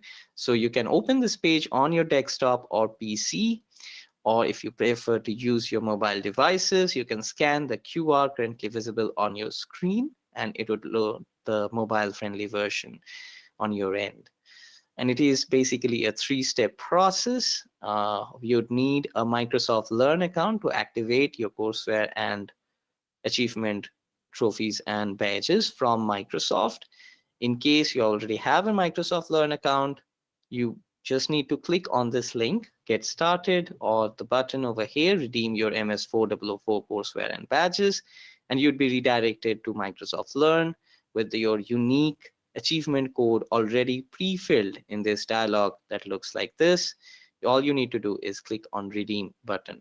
In case you don't have a Microsoft Learn account, you can quickly create one by following the instructions on this sign in page, and it should take you about 2 to 3 minutes to set up your Microsoft Learn account. And once you are logged in, it's automatically going to redirect you to, once again, this redeem your code dialog with your unique ID generated and pre-filled here. All you need to do is click on redeem. It's going to process for a couple of seconds and you're going to be getting this prompt that we have added your achievements to your profile. Be proud of your achievements and celebrate it by sharing your digital trophy on your LinkedIn profile. And don't forget to tag Netcom Learning and Microsoft on your posts for maximum visibility and reach.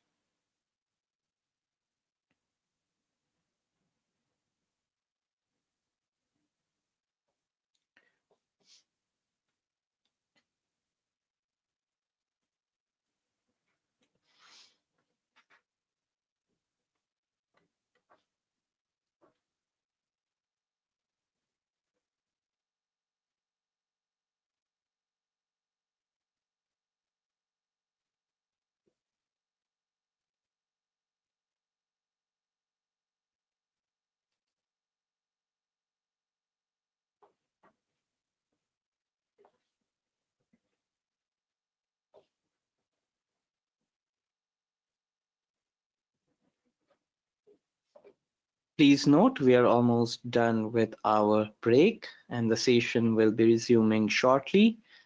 In case you want to grab a quick sip of water or coffee, please feel free to do that. We would be resuming at around 2:15 p.m. Eastern.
Okay, I guess we are ready to resume.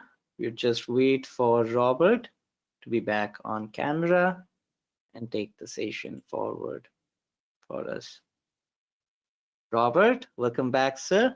Here, I just right? And then, make you the presenter right away. You should now have the rights. okay, perfect. And just because I'm never sure. Awesome. Yes, we can see Oh, it. yes, you We guys are should see my screen. Perfect. operating. Yeah. All right. Now, hopefully, we're feeling a lot better. Got to get some food, some drink, hopefully water. No alcohol during classes. Just kidding. But now we're going to head back into our favorite piece, right? Where we're going to go over how Copilot can help. And we've talked about how it can work with executives and sales and finance and all these really cool ones. And now we're going to head into operations. All right, so in this, we're going to want to see how we can brainstorm project ideas for a new boiler system. Excuse me. Summarize email thread, create a report, and create a presentation. So we aren't going to utilize the whiteboard just because that hasn't been working as well as one would hope.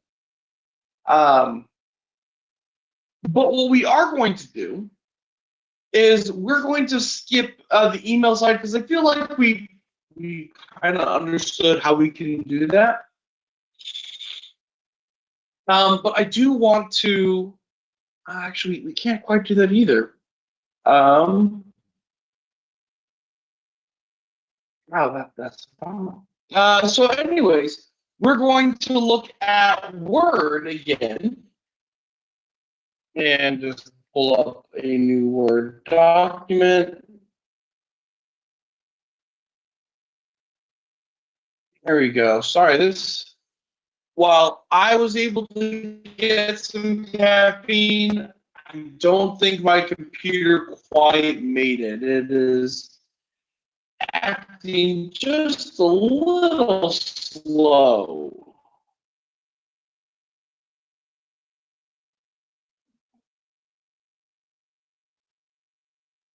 Okay, perfect. Nope, that just canceled out of it. I apologize. My computer is needing a little bit of help today. There we go. There we go. That looks better. All right, so here we're going to ask AI to build us a report on getting a new boiler. All right. So we're going to ask it to generate a new plan on getting a new broiler for the office.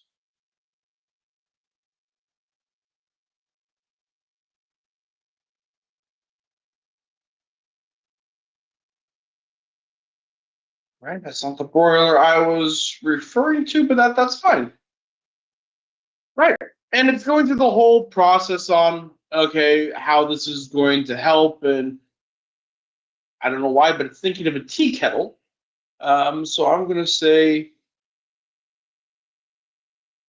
broiler for means a heater, not a kettle.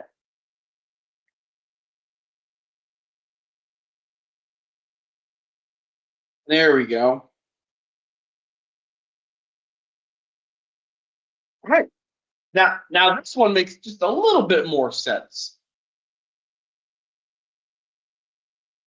Right. And so now it's looking through, okay, looking through, getting it installed, making sure that we can get it done and complete installation. And I don't know if we necessarily need to do staff training. So we can look at this and say, you know what, this is fine. We're going to get rid of the staff training aspect because Who needs to be trained on a new heater, right? Well, it seems kind of crazy.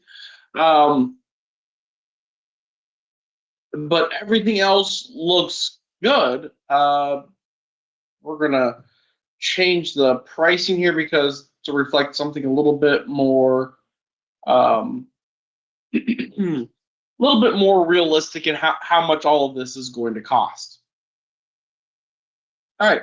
So as you see, we still need to go through and make changes, right? We need to make this more realistic. This is pulling from just general information, but not really real.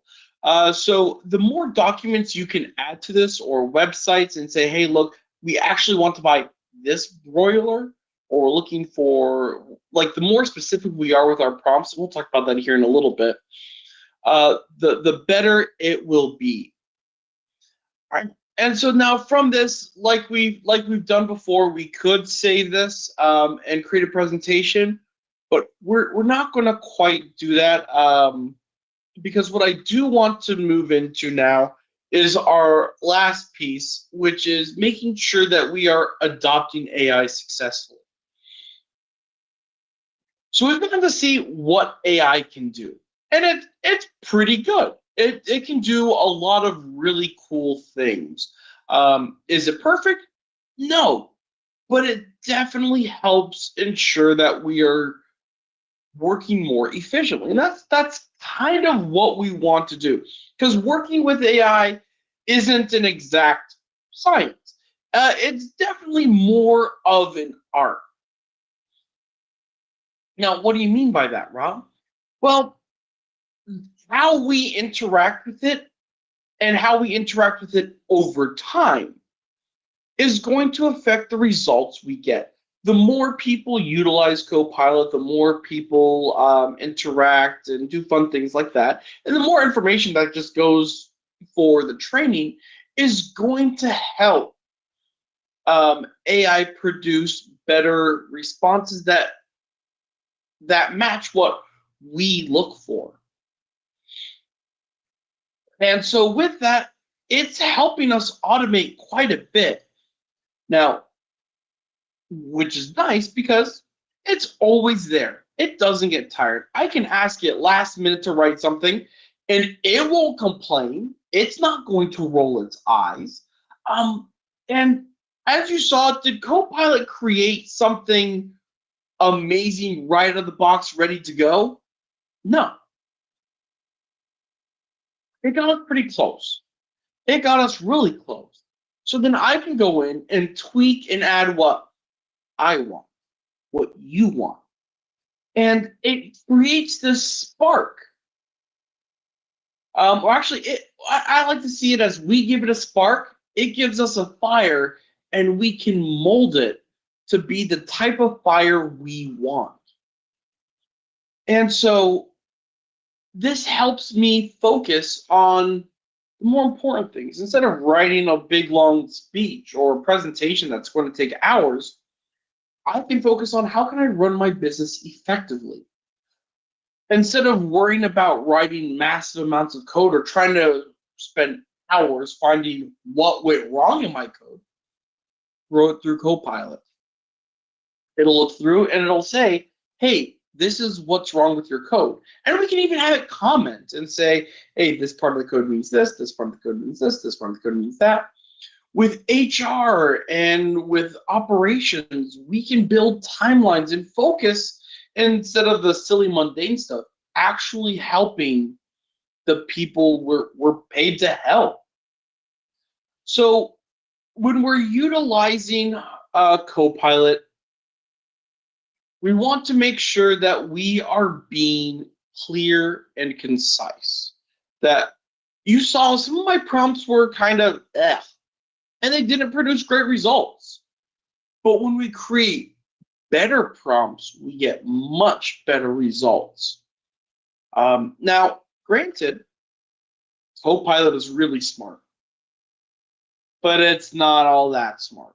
So we need to trust but verify. We need to trust that it's going to give us good information, but we need to verify that the information is correct nonetheless, because you saw like broiler, right? It took it as a boiler. No, I don't want that. I don't want to make hot water for my tea. I want to make hot water for the showers. Or not, no, sorry, not hot water for the showers though. Sorry. I want my broiler to create hot air for my building so that way we can stay warm in the dead of winter. Granted, this is Texas, and anything below 60 degrees Fahrenheit is considered freezing, and so we turn on the heat pretty early. Ha, ha, ha. Great joke, Rob. Thank you. So with that, we want you to learn how to utilize Copilot without becoming over reliant. It can help you be insanely creative, but if we ask it to do everything, then we've lost our own spark, and we kind of get this echo, and we're not going to create quality resources. So, is Copilot taking your job? No. It should be helping you make you, it should be making you more valuable. It should be making you a better employee. And that's what we're looking for. Ideally, I don't want anybody here to get burnout. This reduces the number of mundane tasks that lead to burnout, right? Because nobody wants to sit there and photocopy, create PowerPoints all day, or read through endless emails. Oh, I want to get through that as quickly as possible so I can do what I love, which for me is teaching. I don't have to worry about creating presentations, because I can have the skeleton built pretty quickly with Copilot, and I can focus on making sure you guys get high quality, teaching, but also high quality PowerPoints. Now, how do we get to this high quality? Prompting. So we want to make sure that we build an effective prompt. How do I do that, Rob? Great question. So the first thing we want to do is we want to set a goal. What do we want Copilot to do? Right? Write an email, write a policy report, whatever it is.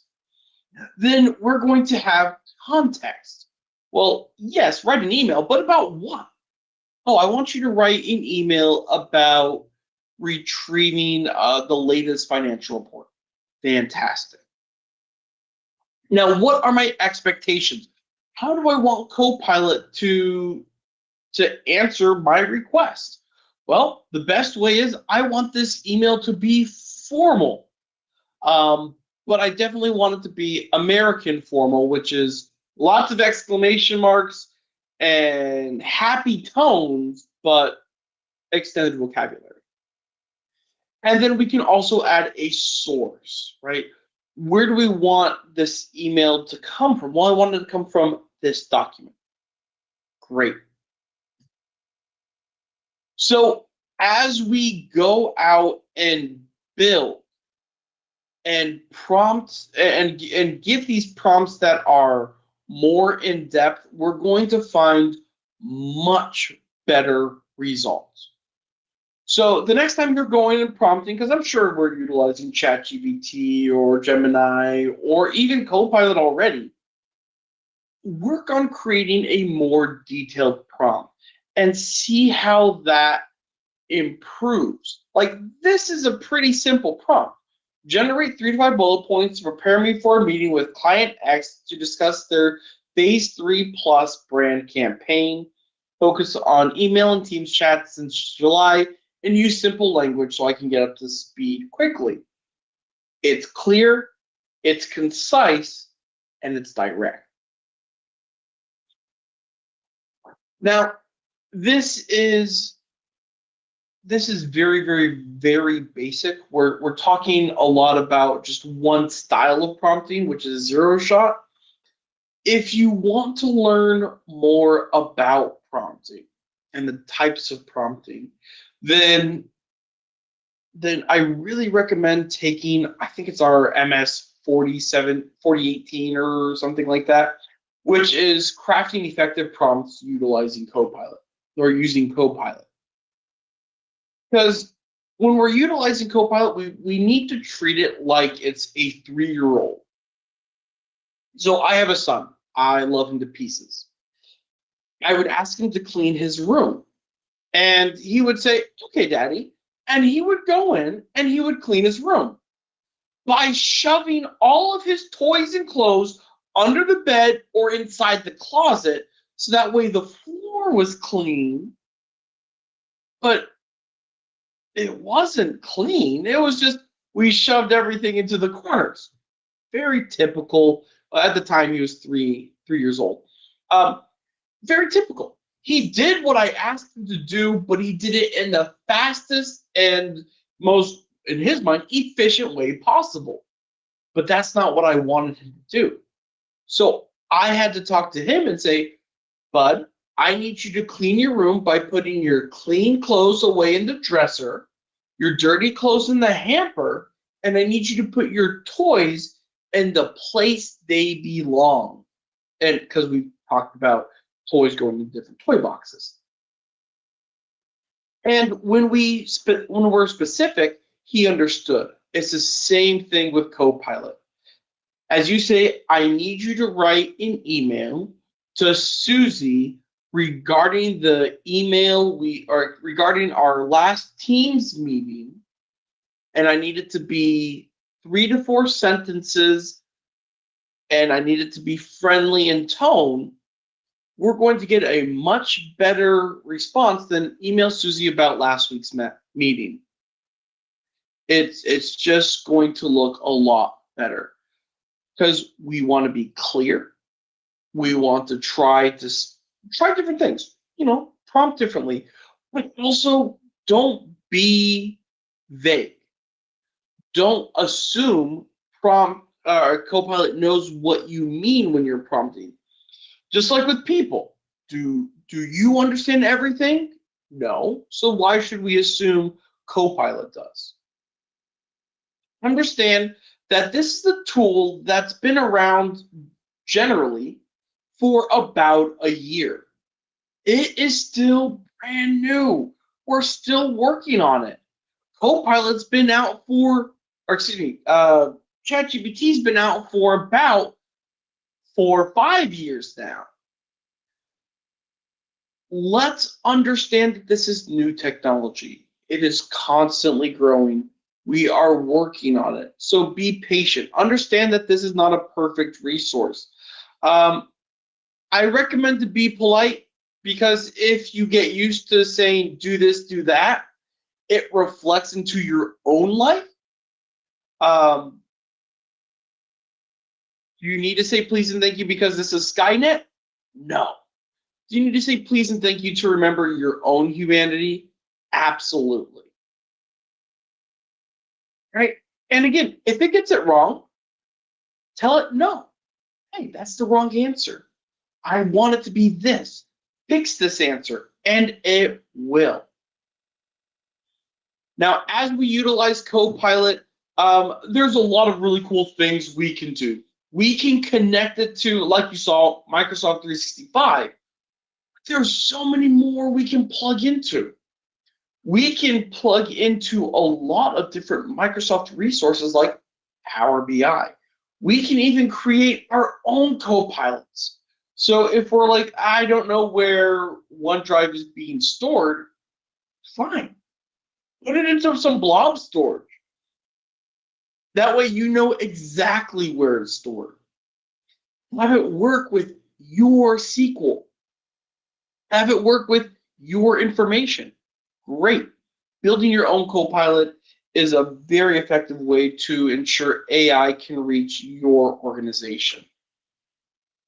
So again, when you're working with Copilot, be specific. Tell them exactly what you're looking for. Make sure it's relevant, that it makes sense to what you're asking. And understand the tone, because again, we can't assume.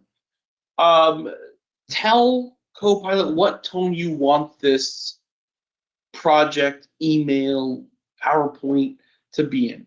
Am I writing for 3-year-olds? Am I writing for executives? Am I writing for the president of the United States, right? I don't know. Hell, and we can also ensure that we have a good style, making sure that this is describing exactly what you want, and that the language is reflecting what you want, right? I don't want to be informative when I'm trying to be persuasive, because throwing facts at people won't necessarily convince people to buy or to utilize a certain product. So, with all that being said, there is a lot we can do with Copilot.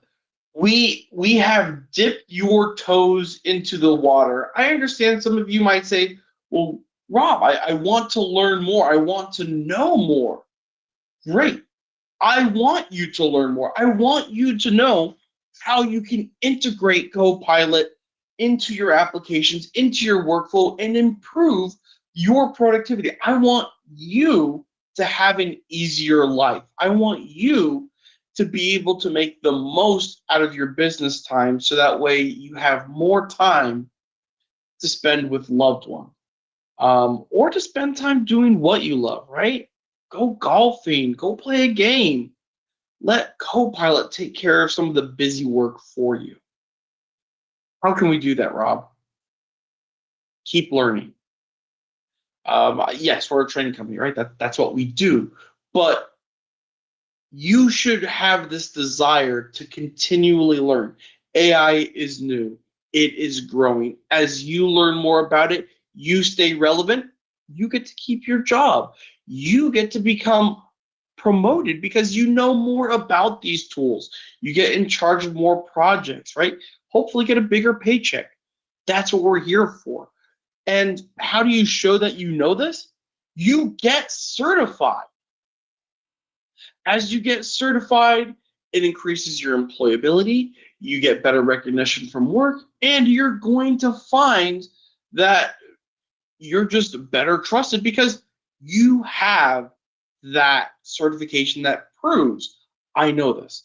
And it feels pretty dang good when you post on LinkedIn that you got a new certification and you get all those likes and congrats messages. Feels good. All right. So, plenty of great reasons to be certified. And check this out. There's a fantastic book that we have, I believe, in our handout, The Win-Win of Certification. Figure out how certification can help you, not just from what Rob said, but from what Microsoft says. All right.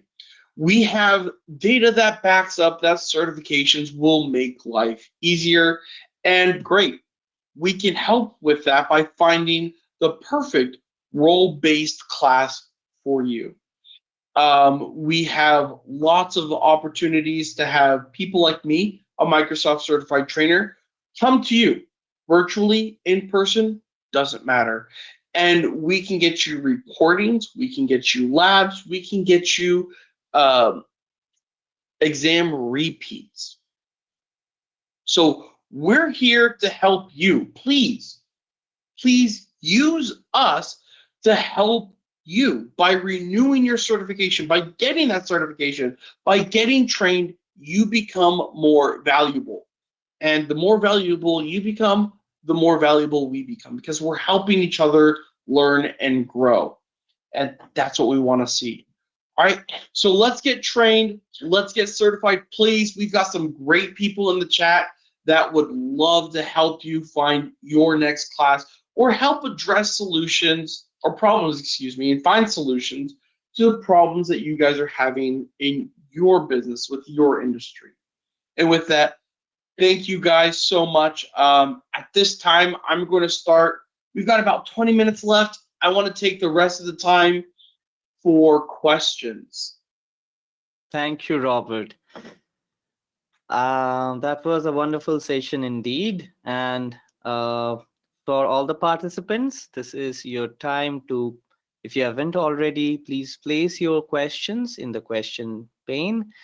feel free to park all your questions there. We'll just take a quick moment to quickly give you a walkthrough of the event handout that all of you have access to as well. So I'm going to quickly walk you over that, and we will utilize that time to allow everyone to park your questions, and then we will be getting into the Q&A shortly within the next 3 to 4 minutes.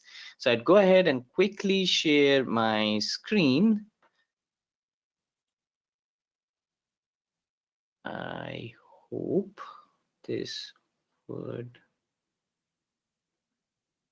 work. Let me just make myself the presenter here. Okay, I hope my screen is visible. Yeah. Awesome, awesome, thank you. So we'd be looking at the event handout that you all have access to. It would also be shared via the package that you'd be receiving as a follow-up from our end. This event handout is having a lot of resources consolidated in one place for all of you to take advantage of. Within the handout, you'd notice this slide that talks about us, who we are as a training partner. We have been fortunate enough because of trainers like Robert, because of great learners like yourself, of being recognized by Microsoft for the Partner of the Year 2 times in a row. In fact, for 2022 and 2023, and we are aiming to get recognized once again as the top training partner worldwide for the year 2025. We have been in the industry for over 26 years now. We have serviced over 80% of the Fortune 1000 companies. We have serviced over 100 plus US military bases.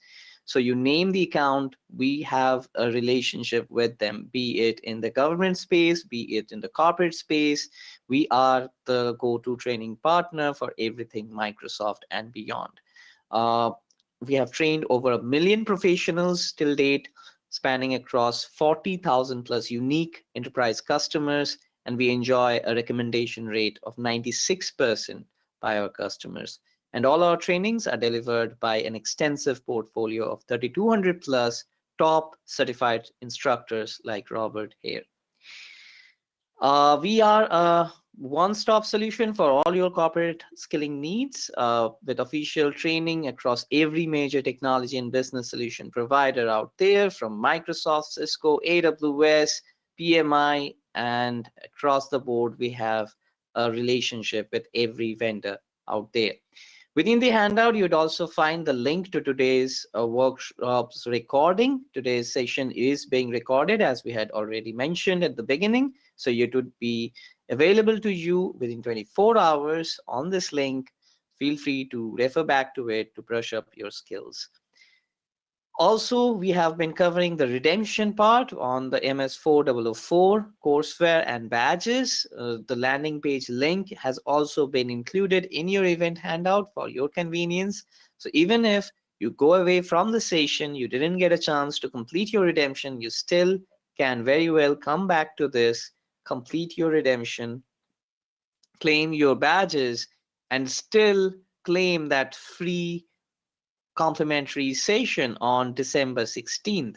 But of course, it needs to be completed within this week for you to be eligible for that complimentary seat worth $675.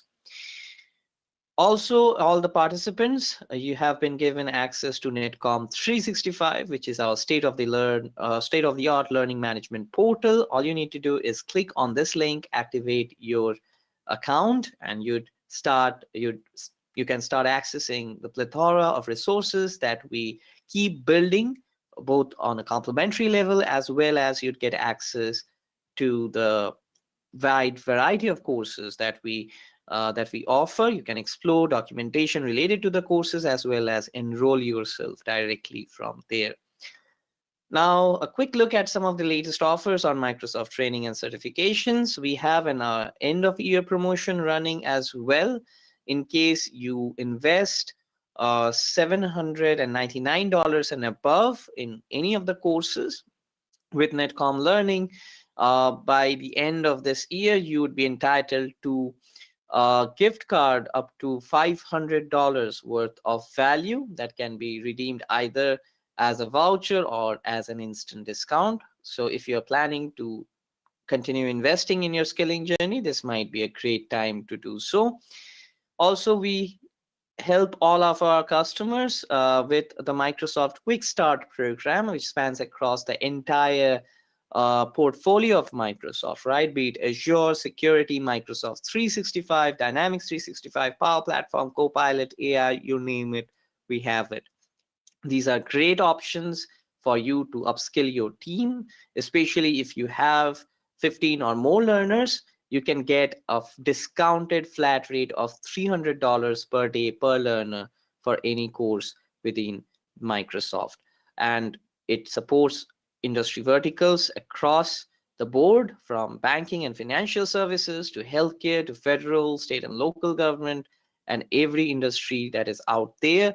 We can customize our training solutions as per your specific use cases and workloads to suit your requirements. Also, the link to the Win-Win of Certification ebook that Robert covered has been also included in this handout that you can directly access from here.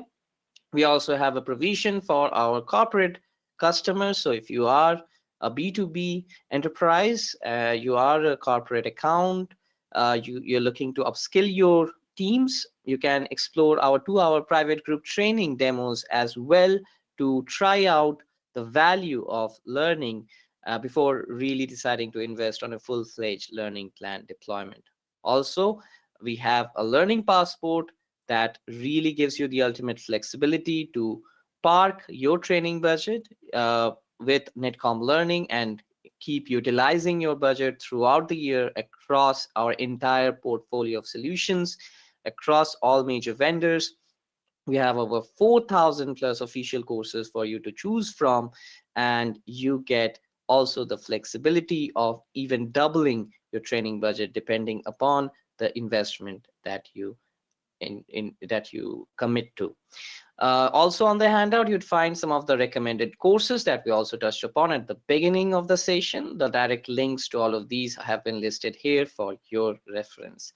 So that's about it about the handout. So we highly encourage everyone to go through this. And with that, we would like to jump to our question and answers. Now, let me quickly bring those questions up. Robert, the very first question that we have from one of our learners today is, how does Microsoft 365 Copilot ensure data privacy and security when accessing and processing user information? Great question. So when we're utilizing Copilot, like we mentioned, that security is probably the first, or not probably, it is the first thing we think about here at Microsoft. So when your data is being processed, there's two types of ways we can utilize Copilot. There's either with a license or without a license. Without a license, your data is being utilized to train the underlying infrastructure, but it's not being leaked out or sold to anyone. When you're utilizing a licensed account, then your data is not being training the underlying model. Your data is stored in your account, right, within your OneDrive, and you have access to your data, so you can choose to delete it and make your Copilot forget the data that you've given it to ensure the highest standards of privacy. Good question.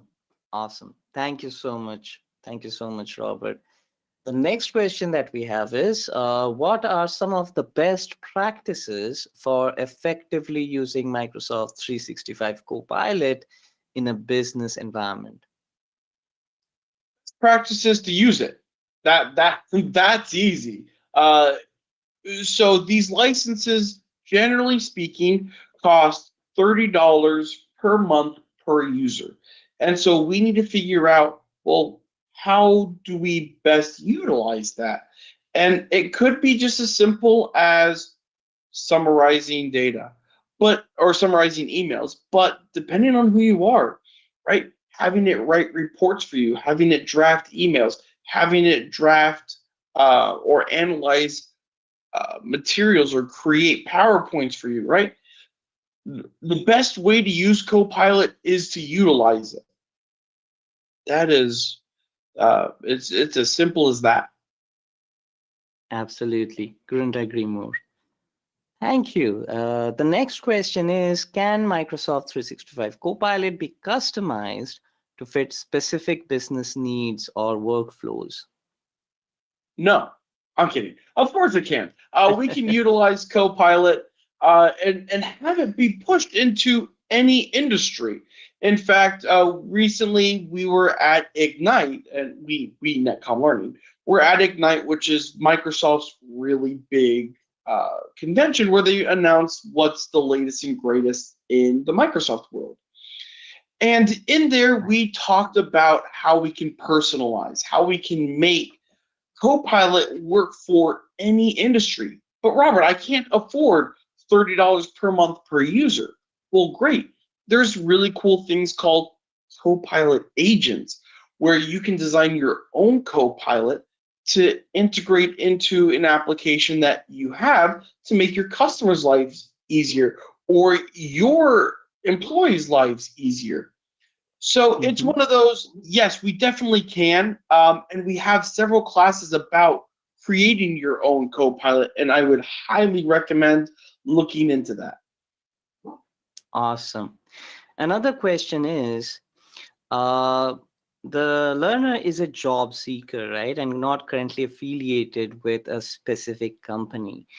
Can they still become a Copilot subscriber if so that they can use it on a personal level? That's on the license that you have, because there is licensing very slight licensing restrictions.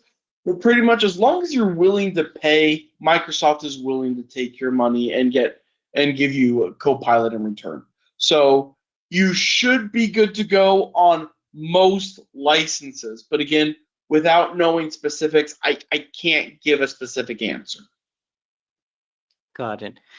Another question is, can we create a Copilot agent using one Copilot Studio with one licensed user account, and that custom Copilot agent can be used uh, all the organizational members without the Copilot license? So good news is you don't need a Copilot license to build a Copilot agent. Now, when you're utilizing the agent, realize it's not costing you $30 per month, right? You're not paying per user with the agent. What you're paying for is a highly specified AI-driven task. And so it could be given to everybody. You could have it fairly general and work. Just realize the more people use it, the more you're going to pay. So there are some trade-offs. I would go to the pricing calculator to see if it's worth it for your company to create your own custom Copilot, or if it's better to utilize Copilot 365. Because no, when you use the agents, it's not integrated into Outlook, to Word, to Excel, etc. Um, Mhm. you just have an AI resource that could be utilized in a variety of different ways, but it's not built in like Microsoft 365 Copilot. So just Got be it. aware of the trade-offs. Mhm. And there's a follow-up question to that. Is SharePoint Copilot agent included into that $30 licensing fee? Yeah, so that's part of the 365. So with Microsoft 365, it's pretty much everything in Microsoft 365. What you're not getting is the more enterprise-esque tools. So you're not getting GitHub, you're not getting Power BI, right? But Are you getting loops? Are you getting messages? Are you getting SharePoint? Are you getting Teams and all that fun stuff? Absolutely. Got it. Got it. I guess with that, we are at the end of the questions that we have for now. So this is a final call for any of the attendees. If you still have a question that you'd like to get answered by our expert here, this is the chance. In case you are not able to figure it out right away, we have still got you covered. You can always send your questions to webinars@netcomlearning.com, and we would be more than happy to get you a feedback from Robert as soon as we can. One last question. Okay, can Copilot work on SharePoint on premises and government tenants? Ooh, now you're asking really hard questions. So generally speaking, the goal is moving away from SharePoint, and especially on your own tenants. So generally speaking, when I say we work with SharePoint, we work with the new version of SharePoint pages. It's not quite the SharePoint we know and love. And with government agencies, there are very stringent rules on how we can utilize Copilot. I'm not aware of any federal entities that are utilizing Copilot. The using Copilot for Microsoft 365. There are some agencies that are utilizing the Copilot agents to create their own Copilots. So there's better security and knowledge of where it's being processed and data is being processed and stored.